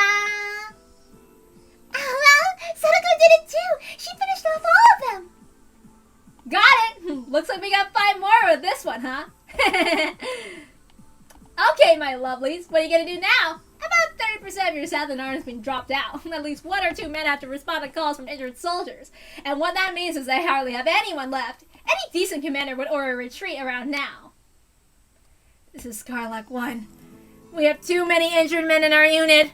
We don't have anyone to continue the pursuit. We have no other choice but to give up! Skylark 1, we might have been damaged. We're definitely near on the enemy's range of action. You may not withdraw. Maintain the front with what you've got. Shit! Skylark 1 and you units! The commander is basically telling us to die! Check your supplies once more, and we'll resume the march. Takano is so mad she won't allow it. The morale of the unit commander is down because his request to withdraw was denied, and they had to resume the march. Here's our chance! Recap, meet up with Rena, and lure them to Section Z. The traps there are something else. Hanyu, tell Keisha to move on to Section X. What a fun game. Hello! Mihun's in perfect form! If she was born in a different era, her name would have been in the history books. If you ask me, Nelson and Toga are both mediocre. It's like you can see this mountain inside out. Mihun was the type to display exponential ability. When she's down, she's at rock bottom, but when she's in perfect form, it's just terrifying. That was the blood at the head of one of the three families of Hinamizawa. If Mihun had been around for a historical battle, she would have changed history. If she were to join Napoleon, Siberia would have been French territory. If she were to join Hitler, Europe would belong to the Third Reich. And even with all that, the battle in the mountains was simply a diversion. Just as Mihun had expected, everything had collapsed into chaos. If the mountain dogs could think calmly, they could have realized they hadn't seen any adults. But they didn't notice, confused as they were all by what attacks they were suffering. Of course, that too was part of Mihun's plan. The scaled diversion would hide the fact that there was a rescue unit going to get Tomitake, and therefore the more chaotic the battle grew on the mountain, the better it was for the rescue unit. That was why she chose such an ostentatious method of fighting. But at the same time, that was exactly the kind of fight that Mihun preferred. Ostentatious. I'm sorry. She didn't intend to let it just be a diversion.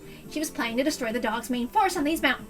Yet the most frightening of all was our home advantage. It wasn't exaggerating to say the theory that the defenders have thrice the advantage over the assailants is heavily due to their advantage of the location. In that case, how was the rescue unit doing? They were at a disadvantage because were they on the offense? The four rescue unit members, led by Irie, were hiding in a bush next to the clinic. Let's go. The security camera on this side of the clinic is broken, so it's safe. You want us to attack from this side? Are you sure? Our enemy is completely dependent on the security system, so it should be alright. Okay, let's go then. Should we head along the wall to the back of the director's office? Yes. I didn't close the window while I left, so it should still be open. When you go into the window, there's a back door and a security camera, as well as a security room for the first floor. There should be 2 guards in there. The entrance to the basement is being observed by a security camera, so they'll find us right away. Okay then, we'll have to take those 2 guards down on the first floor, right? It's a basic rule to secure the escape route. We'll go into the office, and then to the security room on the first floor. They move forward, walking against the wall so they remain in the blind spot of the security cameras. They soon reach the window of the director's office. If any village kids saw them, they'd assume they were playing around pretending to be spies. Irie was glad the clinic was closed on Sundays. Irie picked into the room. It was exactly the same as he left it. The window was open too. The 4 of them snuck into the room through that window. Akasaka put his ear against the door to the hallway. Then he signaled to the others to let them know there was nobody on the other side. Since the clinic was closed, the mountain dogs were the only people around. It being Sunday was really fortunate. It was very quiet in the clinic. The chorus of the cicadas were the only things that could be heard. There was a clock on the director's desk. It was almost 11:30 a.m. Shion was surprised to find herself getting hungry given how it was going on. Kasai and Akasaka checked over their weapons. Irie brought out a book of blueprints from a locked bookcase. The title said Construction Plan for the Irie Clinic. This is the director's office. This is the security room for the first floor. It's right next to the office. These red marks are security cameras. The security room on the first floor shouldn't be a problem at all. The basement will be a lot more difficult. This is the underground research section. This is the entrance to it. It appears as a stairwell to the second floor on the blueprint that we gave to the other workers. It's actually an entrance to the basement hidden there. And this is a staircase to the basement. It's quite the basement. It's actually bigger than the section above ground. That proves the basement contains the real identity of the clinic. And this is the door that requires Coach's security access card to open, huh? Is it possible for them to revoke your access card? Is there a way to break through the door just in case we can't use it? It's a strong door. When destroying all evidence, we're supposed to shut the door and pump water into the place. So it's an airproof door, huh? If it can endure that much water pressure, it must be strong. So there must be no other way than by using the access card. It's possible to block individual cards, but the access cards that Takano and I have are special ones for commissioned officers. These special cards require an 8-digit password set by the owner, so in practice they can't block my card. So in other words, they don't expect commissioned officers to use them with ill intent, right? But if that doesn't work, we'll have the guards in the security room open the first floor open it. Their cards should work just fine. I doubt they'll let us use their cards, though. If they don't want to help, all we need to do is a card and a finger, right? I'd rather not do that. Let's just hope my card works. Where's the security room for the basement? It's located right in the door. That room has air conditioning and a TV. It's basically where all the guards end up gathering. After we take down 2 guards on the first floor, there should be 6 left. 6 guards, huh? Then we'll have to get them all at once. If they don't, they'll set off an alarm. Unless we can cut the wires for it? I'm not sure where, but they both must have reserve power or reserve wiring. That's a no-go. It'd be more realistic to take out everyone in the security room. Are the guards armed? The guards on the first floor aren't armed, but I've heard they kept guns in the security room just in case. All the security guards in the basement have guns, though. I think they have more powerful guns in their security room, too. Since those guns are for indoor use, I bet they use machine guns of a low caliber. They won't be accurate when used at long range, but they're extremely powerful and dangerous when used in close quarters. They had an MP5 earlier. It won't be good for us if they have several more of those. But if we can take them out, then that basement's ours. Coach, where's this okay, oops, that's Shion's line.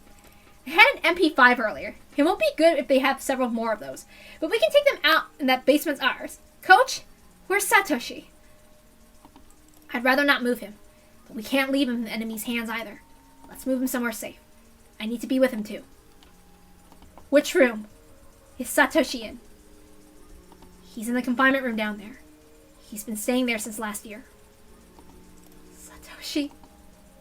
The look in Shion's eyes made clear her determination. The security guards who chased after Irie were in the security room on the first floor. They had resumed their game of poker. They knew the mountain dogs were combing the mountains, and they were well aware the Institute continued to be in danger, but their job was to stay in that room. And besides, they were working hard on their poker game. Of course, they weren't actually concentrating on the game itself. They were still both chatting about the recent car chase, and both seemed proud that they had done. They were ordered to shoot at the tires, but they wished they were ordered to shoot at Irie himself. They definitely would have caught him then. They talked and laughed like that. When people stopped being on edge, it left them all the more vulnerable. This is the perfect example. That is why it only took 2 seconds to suppress them. Put your hands on your heads. The security guards were professionals. They immediately realized the guns Kasai Akasaka and Shion were holding weren't toys. They'd already heard there was a gun point in the basement of the Sonosaki residence. The security guards knew they weren't dealing with amateurs. They also knew they wouldn't hesitate to fire. That was why they surrendered so quickly. They had their handcuffs on them already, so it was easy for Kasai and the others to restrain them. The security guards had never thought they'd be wearing the cuffs themselves. They especially never dreamed of being locked up in a toilet. Their hands were cuffed to the pipes behind them as they sat in the toilet seats. Their mouths were stuffed with hand towels and stuffed with cup tape. Shion, clearly amused, remarked on how she always wanted to do this to someone. Kasai couldn't help but laugh. So far, so good. The real challenge is the basement. They'll see us on the security camera. Is the camera black and white? Is the screen divided into 4 sections? I think so. It's one of those typical screens for a security camera. That means its resolution isn't that great, huh? In that case, I have an idea. Shion, maybe they've already suffered enough. The mountain dogs weren't only locked in the bathroom, but they had to go through extra humiliation.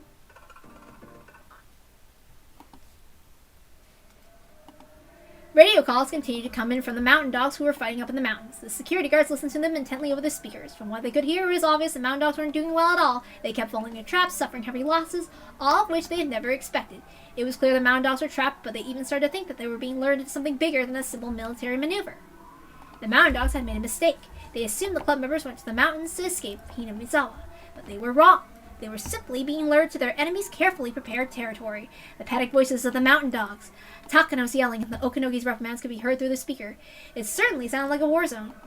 Phoenix 1 of Phoenix, break time's over. We're moving in. We're taking over Heron's positions. We've already suffered critical casualties on our side, but the enemy is steadily retreated. We almost have them surrounded. We're almost there. We'll use Phoenix to overpower them. The Major will take command. I'm going in too. We'll finish them off. Hey, the commander is going as well. It's an all-out attack. I can't believe this. Most of our units have been defeated. Who are we up against anyway? What kind of special unit are they? The security guards listening to the battle reports over the radio fluctuated between dismay and rejoicing. A cute chime rang, and suddenly... Was it a warning chime that rang automatically when someone went through the entrance of the basement? When the chime rang, the guards were supposed to check the screen to see who was coming through. The one who looked at the screen needed a moment to comprehend what he was seeing. Hey, it's Director Irie! What? They could see the two guards on the first floor restraining Irie and some girl. This is Director Irie, right? What's going on? I get it. The unit fighting against the Mountain Dogs is a diversion. Those two are here to rescue Tomitake. Call the Major and let her know we have the Director. A buzzer sounded and a computer panel displayed information about the car being used to enter. Commission Officer Pass, ID 0001, Special Grade 1, Lieutenant Colonel Kyosuke Irie, Director. Password, match. Fingerprint confirmation. Match. How strange. The security guards brought Irie down. That made sense, but why were they using the Director's security access card? They were even using his fingerprint. Why were they having him do that? Wouldn't it be quicker for the guards to do it themselves? Ah! Well, the guards figured it out, but it was too late. The door to the basement was open. The four newcomers forced their way inside. They ran through the security camera, and they headed straight for the security room. They had them! As soon as the door opened, the security guard started firing. Akasaka realized it had taken him a second longer to pull back. He would have been riddled with hundreds of bullets. When the guard pushed the desk to its side, the paper cuts on the desk fell to the floor, spilling coffee everywhere. They used the desk as a barricade. The other two guards started shooting at random. As long as the guards were shooting at the rescue unit, they couldn't counterattack. One of the guards activated the emergency alarm, and another had picked the submachine gun off the wall. The other one had picked up a gas mask. It was impressive they got their act together so quickly, and a situation like this would result in a fierce gun battle, meaning it would take quite a while for the rescue team to suppress their guards. The emergency alarm sounding in the basement reminded them that their surprise attack had failed. Shit! We couldn't do it! But they're stuck in that room. While they're there, we can rescue Satoshi and Tomitake. The Mountain Dogs outside would definitely hear that alarm. They took too long, the enemy would come to block their escape route. Then they'd be trapped inside. Right. I think there was something about dealing with the intruders in the security system. Irie started to speak while he tried to recollect it. She had told him that he should have remembered something like that before they came in. Before Irie remembered, a voice came on the speakers. There has been an emergency in the entrance block! There has been an emergency in the entrance block! All areas in the research center will be shut down as an emergency measure. All entrance area staff are to gather in the security room and put on gas masks. Please follow the security guard's instructions. The gas will be decimated automatically in the entrance area within 2 minutes. Disseminated. Sorry. I repeat. So we'll have to take them down and cancel the alarm within 2 minutes, or we'll be in big trouble. What kind of gas are we talking about here? Is it poisonous? I think it's diphenylcylarserine. Diphenylcylarserine. If you inhale a lot of it, it's dangerous, but it's not deadly. It only takes a few seconds to take effect. I don't even know if I said that right, I'm sorry. There are many symptoms, but the most common one is to sneeze for about 30 minutes. Is that also called red agent? The military used it to secure enemies' territories. They either had to run out of here immediately or take over the security room since the area had been sealed off, but they couldn't escape. But there were armed guards in the security room, and the rescue unit members even peeked around the corner, they'd be shot at mercilessly. Damn, this won't work! We can't aim and shoot in this situation! The basics of indoor combat, grenades, huh? Shit, we don't have any! If we rush in, we'll be shot at. What can we do? Satoshi is finally within my reach. Damn it! She pressed her forehead against her gun, gritting her teeth in frustration. As Kasaya analyzed the situation, he stood up and spoke. Sorry. Everyone, let me handle this. Ooh.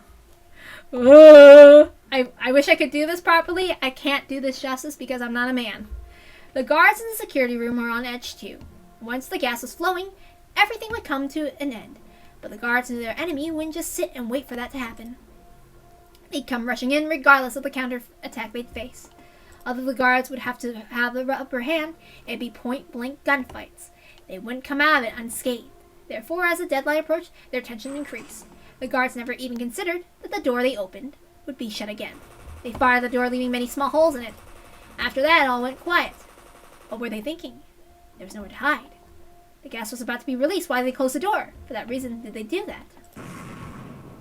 That was when a loud explosion punched a hole in the door that was the size of a fist. Not only the door, but the wall in the security room had a similar hole. Is that a magnum? No, that's a slug! A calm voice echoed from the other side of the door. Correct. This weapon isn't meant to be fired at a person. You know how powerful it is, right? Shit! The power of a slug bullet is limited extremely to close-range battles, but it's also incredibly powerful. After all, it's fired from a shotgun, but it doesn't scatter. A shotgun is meant to fire scatter shots, but it can be used only to fire one huge, incredibly powerful bullet. That's the slug. It's usually used for hunting. It's used to shoot at animals, not humans. If it was used on a human, their arms and legs would be shattered. Nothing would be left of the head. It shouldn't even be called a bullet. It should be called a cannon. It'd be easily pierced through the door, the desk they were using as a barricade. Any guards hiding behind the desk before slamming into the wall. The guards understood very well how powerful it was. The kind of gun they shot out many small bullets, therefore they didn't work as well as a door. But their enemies didn't care about the door at all. Their weapon could easily pierce through anything. Hiding behind a desk didn't mean a thing. You understand how powerful my weapon is, correct? If you don't want to die, please turn the alarm off. Calm down. The gas will be released any minute. We'll have to hang in there just for a few more seconds. Don't you realize your guts will be scattered all over the floor before that happens? Kasai's voice was extremely intimidating. Only one who truly understood the power of the shotgun could talk that way. We don't have time. I'll give you 5 seconds. If that alarm isn't turned off in 5 seconds, well, be prepared for that. Hey, what do? There are about 60 seconds before the gas is released. Calm down, he's nervous too. Don't let it take control of the situation. There was a deep voice that rang out, reverberating through the pit of their stomachs. Hey, I've been nice until now, but you didn't hear what I just said. It must have been coming from the same person, but it had changed so much so quickly. I, Tatsuyoshi Kasai, have given you the chance to live. Aren't you a bit grateful for that, you pieces of shit? You don't think I'm serious, do ya? Huh? Answer me! Holy shit. A roar and explosion sounded at the same time. The upper half of the door disappeared. Oh my god! Numerous lead balls bounced around the room, breaking the lights and ricocheting off the walls. Shattered glass fell to the floor. The shotgun had turned the security room into hell. The hurricane of lead balls flew violently through the windows and shattered, scattered, and destroyed everything. The guards could only cover their heads and pray. They prayed for the lead balls when it hit them and endured the falling glass. Before they had a chance to recover, Kasai jumped in through what was left of the door, kicked the desk aside. He jumped on the guard's head and yelled at the others. All right, who wants to be minced first, Is it you? What happened to that attitude just now, huh? No, I give up. Don't shoot. Don't waste my time, you shithead. Do you want to die? I've dealt with far more dead people than any of you. Ah! Sorry, please don't kill me. They dropped their guns voluntarily and got on the floor with their hands on their heads. Even Shion couldn't believe what just happened. There were several of them, and all had been amply armed. Kasai had a weapon too, but his presence had defeated them. Even the mountain dogs couldn't equal what Kasai once had to go through.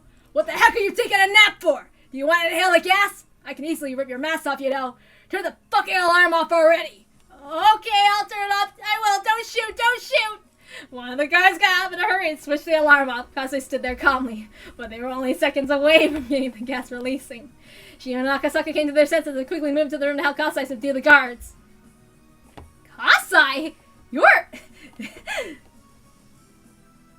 I never wanted to do something like that again, but it was an emergency. Please forget about it. That was the Kasai Shion knew, but in the end, Kasai hadn't killed everyone. Shion remembered Kasai telling her how terrifying shotguns were in the basement of the Sonosaki residence. That was Shotgun Tatsu, whom all the people of Shishibone were so afraid of. Let's hurry. The alarm has gone off already. We can't stay for long. You're right. Let's hurry. Akasaka and Kasai pulled the guards handcuffs and restrained them. I'm sorry, I'm not a guy, so if it doesn't sound scary or whatever, it's not my fault. I'm not a man. Satoshi. Where's Satoshi? Now the security room has under their control, Shion realized there was nothing keeping her from seeing Satoshi. She was getting anxious. Irie had shown her the map. He must be down there, she thought. Shion had already started to run. I'm going to! We have to evacuate Satoshi and Tomitake. Alright, go ahead. 1, 2, 3, 4, 5. Akasaka felt a chill running down his spine. Irie said there were 6 security guards. Shion wasn't paying attention to anything else. She was only thinking about her reunion with Satoshi, as she still can't hear in her left ear. To make things worse, the security guard is waiting on the left side of Shion. Shion had regret letting her guard down just a bit too early. The mountain dog jumped out and grabbed Shion. He choked her neck with his thick arm. There's no way Shion could get out of the situation alone. Irie saw what had happened. Fortunately, their backs were turned toward him. It was Irie's chance to attack the enemy. But today, Irie had lost a lot of confidence in himself. He felt he hadn't done right anything all day. Fighting wasn't his expertise. There really wasn't anything he could have done. But he was disappointed in himself for not being able to help just at the same time. But in that moment, he was the only one who could do anything. If possible, he wanted to get Kasai or Akasaka. They were both very reliable. They could take out this man in an instant. But there was no time for that. Only in this moment with his back facing Irie. And if Irie didn't do anything, the dog was sure to take Shion hostage, creating a deadlock. Enemy backup could arrive at any moment, so being in a deadlock would mean death. Therefore, Irie couldn't depend on anybody else. He had to resolve the situation himself. He had only one chance. Once the unit member turned around, the deadlock would begin. But there was even a way for Irie to knock him down one shot? No, he had to. He must. There had to be something that only Irie could do. Irie took a mechanical pencil out of his pocket. It's probably the strongest weapon he had. Ow! Damn it, Director! Irie stabbed the man's neck with his mechanical pencil. It only scratched him a little. What was he thinking? The man drew his gun, pressed it to Shion's head, and created a stalemate, just as Irie predicted. Sorry, I was only thinking about Satoshi. Shion's eyes were filled with tears. Okay, Director, could you please tell your friends to get rid of their weapons? Going by that huge sound before, one of you has a pretty big gun. I don't want to get shot with that. Come on, Irie, remember Kasai from earlier. You can do it! Don't make me laugh! Do you really think you can deal with me here in this basement of the Irie Institute? What? Don't assume that this is a regular mechanical pencil. This is actually a syringe that Takano developed. Do you want to know what was in it? Do I need to explain? What? If a regular person had said that, it wouldn't have worked. But Irie was wearing his white coat, and the basement was his territory. What he just said sounded very believable. He wanted to believe that Irie was lying, but he started to feel an itch on the back of his neck. H178 is the drug Takano created. It's the masterpiece of the 170 series. There's no treatment, and symptoms such as confusion, delusion, headaches, runny nose, stuffy nose, constipation, and many other things will start within a few minutes, and the end you'll scratch your butt so hard you'll bleed to death. The only cure is to take the antidote within 1 minute. That's a lie! 30 seconds have passed. It's going through your heart by now. It soon will be everywhere in your body. Have your lymph nodes itch yet? Do you snore or fart when you sleep? Shion could only watch this pathetic act in silence. But for the mountain dog who worked at such a shady research center, what Irie said sounded totally believable. Shit. Okay, I give up. Hurry and give me the shot. Is that the correct way to ask someone to do something for you? Okay, I give up, sir. Please give me the shot. No, that's not good enough. That's not how you talk to your master. I'll tell you one more time. Are you ready? I have to inject you in the butt. Get on your hands and knees with your pants down. After that, stick your butt up by putting your shoulders on the floor. Bite your right thumbnail and turn around. There you go. Shake your butt and beg me to give you the antidote. What? You can't do that? That's sad. Ever since ancient times, maids vowed completely to devote their complete battle to their masters. Their selfless devotion has created the virtues and culture we enjoy today. But look what's happened to the wonderful Japan nowadays. Youngsters have forgotten the spirit of Japan, tan their skins, started wearing loose socks, and flashy Hawaiian fashion. Ah, what has happened to Japanese women of the good old days? Be careful all your sensitive and take care of your skin and keep it smooth. Socks must be high surface with garments are powerful too, but once in a while, high size are too and cultivate the spirit of a maid. Kind of think of Japan as around all sorts of wabi-sabi and maids. The low birth rate in the Asian society are a result of that. The Middle Asian population continues to grow. It's only a matter of time before the Moe media starts targeting the eyes. Up until now, the older woman series are treated as a niche porn shops, but eventually, woman's face is just different. That's a the changes mix. If you get housekeepers, not maids, the housekeepers will be the series of famous people. But that means the 6 maids, but the time comes from the shower to the parts around, and the asteroid will cover the earth, and that is the judgment for prophesied revelations. The great maid headbands over the cover around the entire king of maids will revive. Listen carefully. You stand before the king of maids. Kneel. Take back the stump of that kid. Hear the magic words. Lete Luprana maid. Whoa! Maid heaven! Are you okay, Shion? Yes, thank you. Coach? Akasaka and Kasai are here. They got him. What? But I'm not finished teaching him about maids yet. You can continue that later, Doctor. Oh my god! Satoshi! There really was nobody left to stop her. She ran down the hallway at full speed. It was right there. There was a huge window in front of Shion that allowed her to look inside. She threw herself at the window. Satoshi was there, lying on the bed. He was sleeping with an IV connected to his arm. There were some wires attached to his forehead and chest to observe his brainwaves. The waves of the light displayed on the machine continued to prove that he was at least still alive, but he might be sleeping very deeply. His face was pale. He looked like there was barely any life in him. He's alive, right? Satoshi is alive, isn't he? Calm down. Dr. Irie, hurry. Irie brought in a stretcher to move Satoshi onto. Kasai opened it up. Hurry! Put Satoshi on it! Shion, before we take him out of here, there's one thing I want you to promise me. Irie gave Shion a condition. What's he saying now? Shion angrily thought. I'm going to move him onto the stretcher, but don't try to wake him up. Do you understand? I want you to promise me. Why? Why can't I wake him up? That was the first thing that Shion wanted to do. She wanted to tell him personally that he was free, but Irie was telling her that she couldn't even do that. I know it's hard. I'm going to tell you the truth quickly. Satoshi suffered serious emotional damage that day. Fortunately, he's alive, but he can't tell his friends from enemies or truth from fiction. He's suffering from a serious delusion of persecution and fear. To escape from that, he would attack anyone. In fact, one of the clinic staff was seriously injured last year, so much he had to go through facial reconstruction surgery. He would even attack you. Shion finally noticed it. While Satoshi was covered in a blanket on the bed, there were 2 belts over that blanket, holding him down on the belt, and that he also had leather straps around his arms. He was restrained to the bed. The belts had some marks on them. But is he ever going to get better? The silence that followed was cruel. Irie wanted to tell her that he could be cured, but he was a doctor. He knew he shouldn't say anything irresponsible, and so that was why he couldn't say anything. What is it? What the heck is it? Are you saying Satoshi will never say anything anymore? He'll never rub my head ever again? Why? Why? Shion cried as she pounded on the glass. Stop.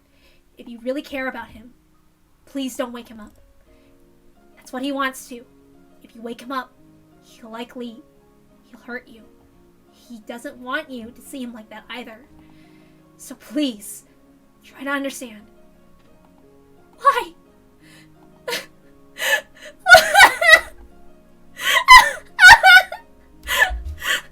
Shion slid down the window and hit the floor, crying uncontrollably. She scratched at the floor. The sad reunion and her anger made her claw at the table. If Satoshi's smile were under that floor, she would scratch all of her nails until they were gone. But Satoshi wasn't under the floor. He was right there. He was sleeping on the bed, and he wasn't supposed to be woken up. But there is some good news too. It was a very small change, but his brainwaves improved just a little in the past year. Human bodies are strong. The same can be said about their brains. There have been cases of people who received fatal injuries to their brain and yet recovered completely. Satoshi is trying very hard to come back. He's continuing to fight. I won't give up either. I'm doing my best to bring Satoshi back to our side. And I will bring Satoshi back to Hinamizawa. The brain is what moves people, but the brain is only a part of the body. If something happens to the brain, that person will end up changing. That change hurts the person himself as well as the people around him, and hurting others hurts that person even more. Irie recalled his parents. That abnormal change in his father, his mother was not able to understand that it was caused by a dating disorder. That was enough. That was sad enough. That was why Irie became a neurologist. Right now, there was a young boy before him and a young girl. Before him was the fragment of sadness from that day. A fragment of that day's regret. After his father's death, Irie learned that he was misunderstood and that was due to a brain disorder. But it was all too late by then. He regretted not getting to the study of brains 5 years earlier, but it was too late. And now that he had studied and experienced so much, he had achieved things and he had confidence, but still he had regrets about that day. Irie holds his fists tightly and spoke without hiding his tears. I promise! I bet my life on it! I will bring Satoshi back to Hinamizawa! I promise you!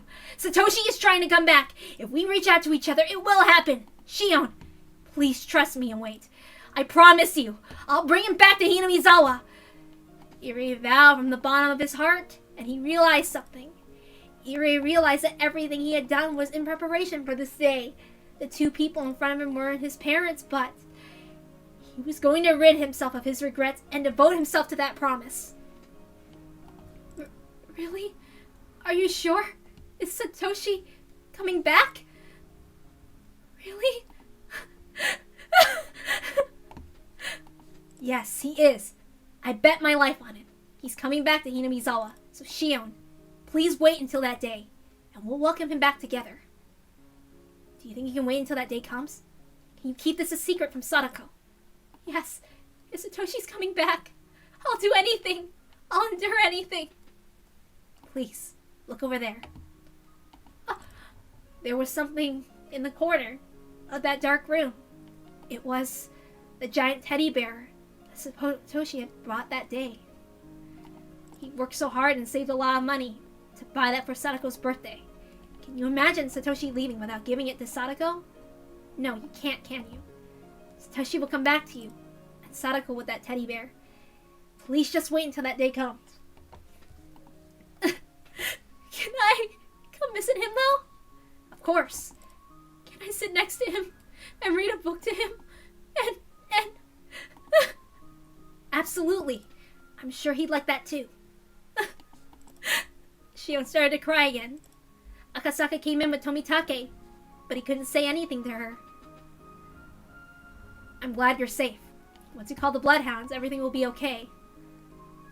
Well, it won't be that easy. That gunfight earlier destroyed the radio equipment in the security room. The mountain dogs must have cut all the communications heading out of the village, so it'll be the only way to get in touch with Tokyo to be able to leave. If that's the case, we'll have to break through in the car. Mio and the others are doing a great job, gaining some time for us. But they'll be cornered eventually. We'll have to take Tomitake out of the village, so we'll call the Bloodhounds. We have a problem. If they already cut the phone lines, they must have closed the road to town too. They're also supposed to carry one high-explosive anti-tank weapon in case a vehicle tries to break through. An RPG-7, huh? They aren't expecting a tank, so I guess they're using high explosives. Even if they don't hit us directly, they might flip the car. They're not easy to deal with. But unless we use the highway, it would take too much time. We can't take any detours. They're doing great, but I don't think they'll last until sunset. We have to hurry. We don't have any time to waste, huh? We've got to take Mr. Tomitake to Okinomiya immediately. Coach, head to a safe place with Satoshi. Let's get out of here quickly. It's only a matter of time before they show up.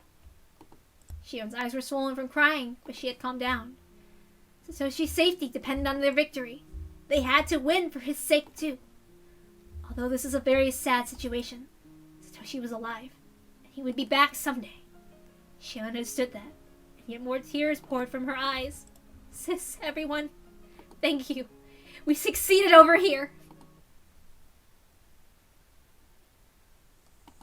And we can end that. We can read that on Monday. Now, excuse me, I have to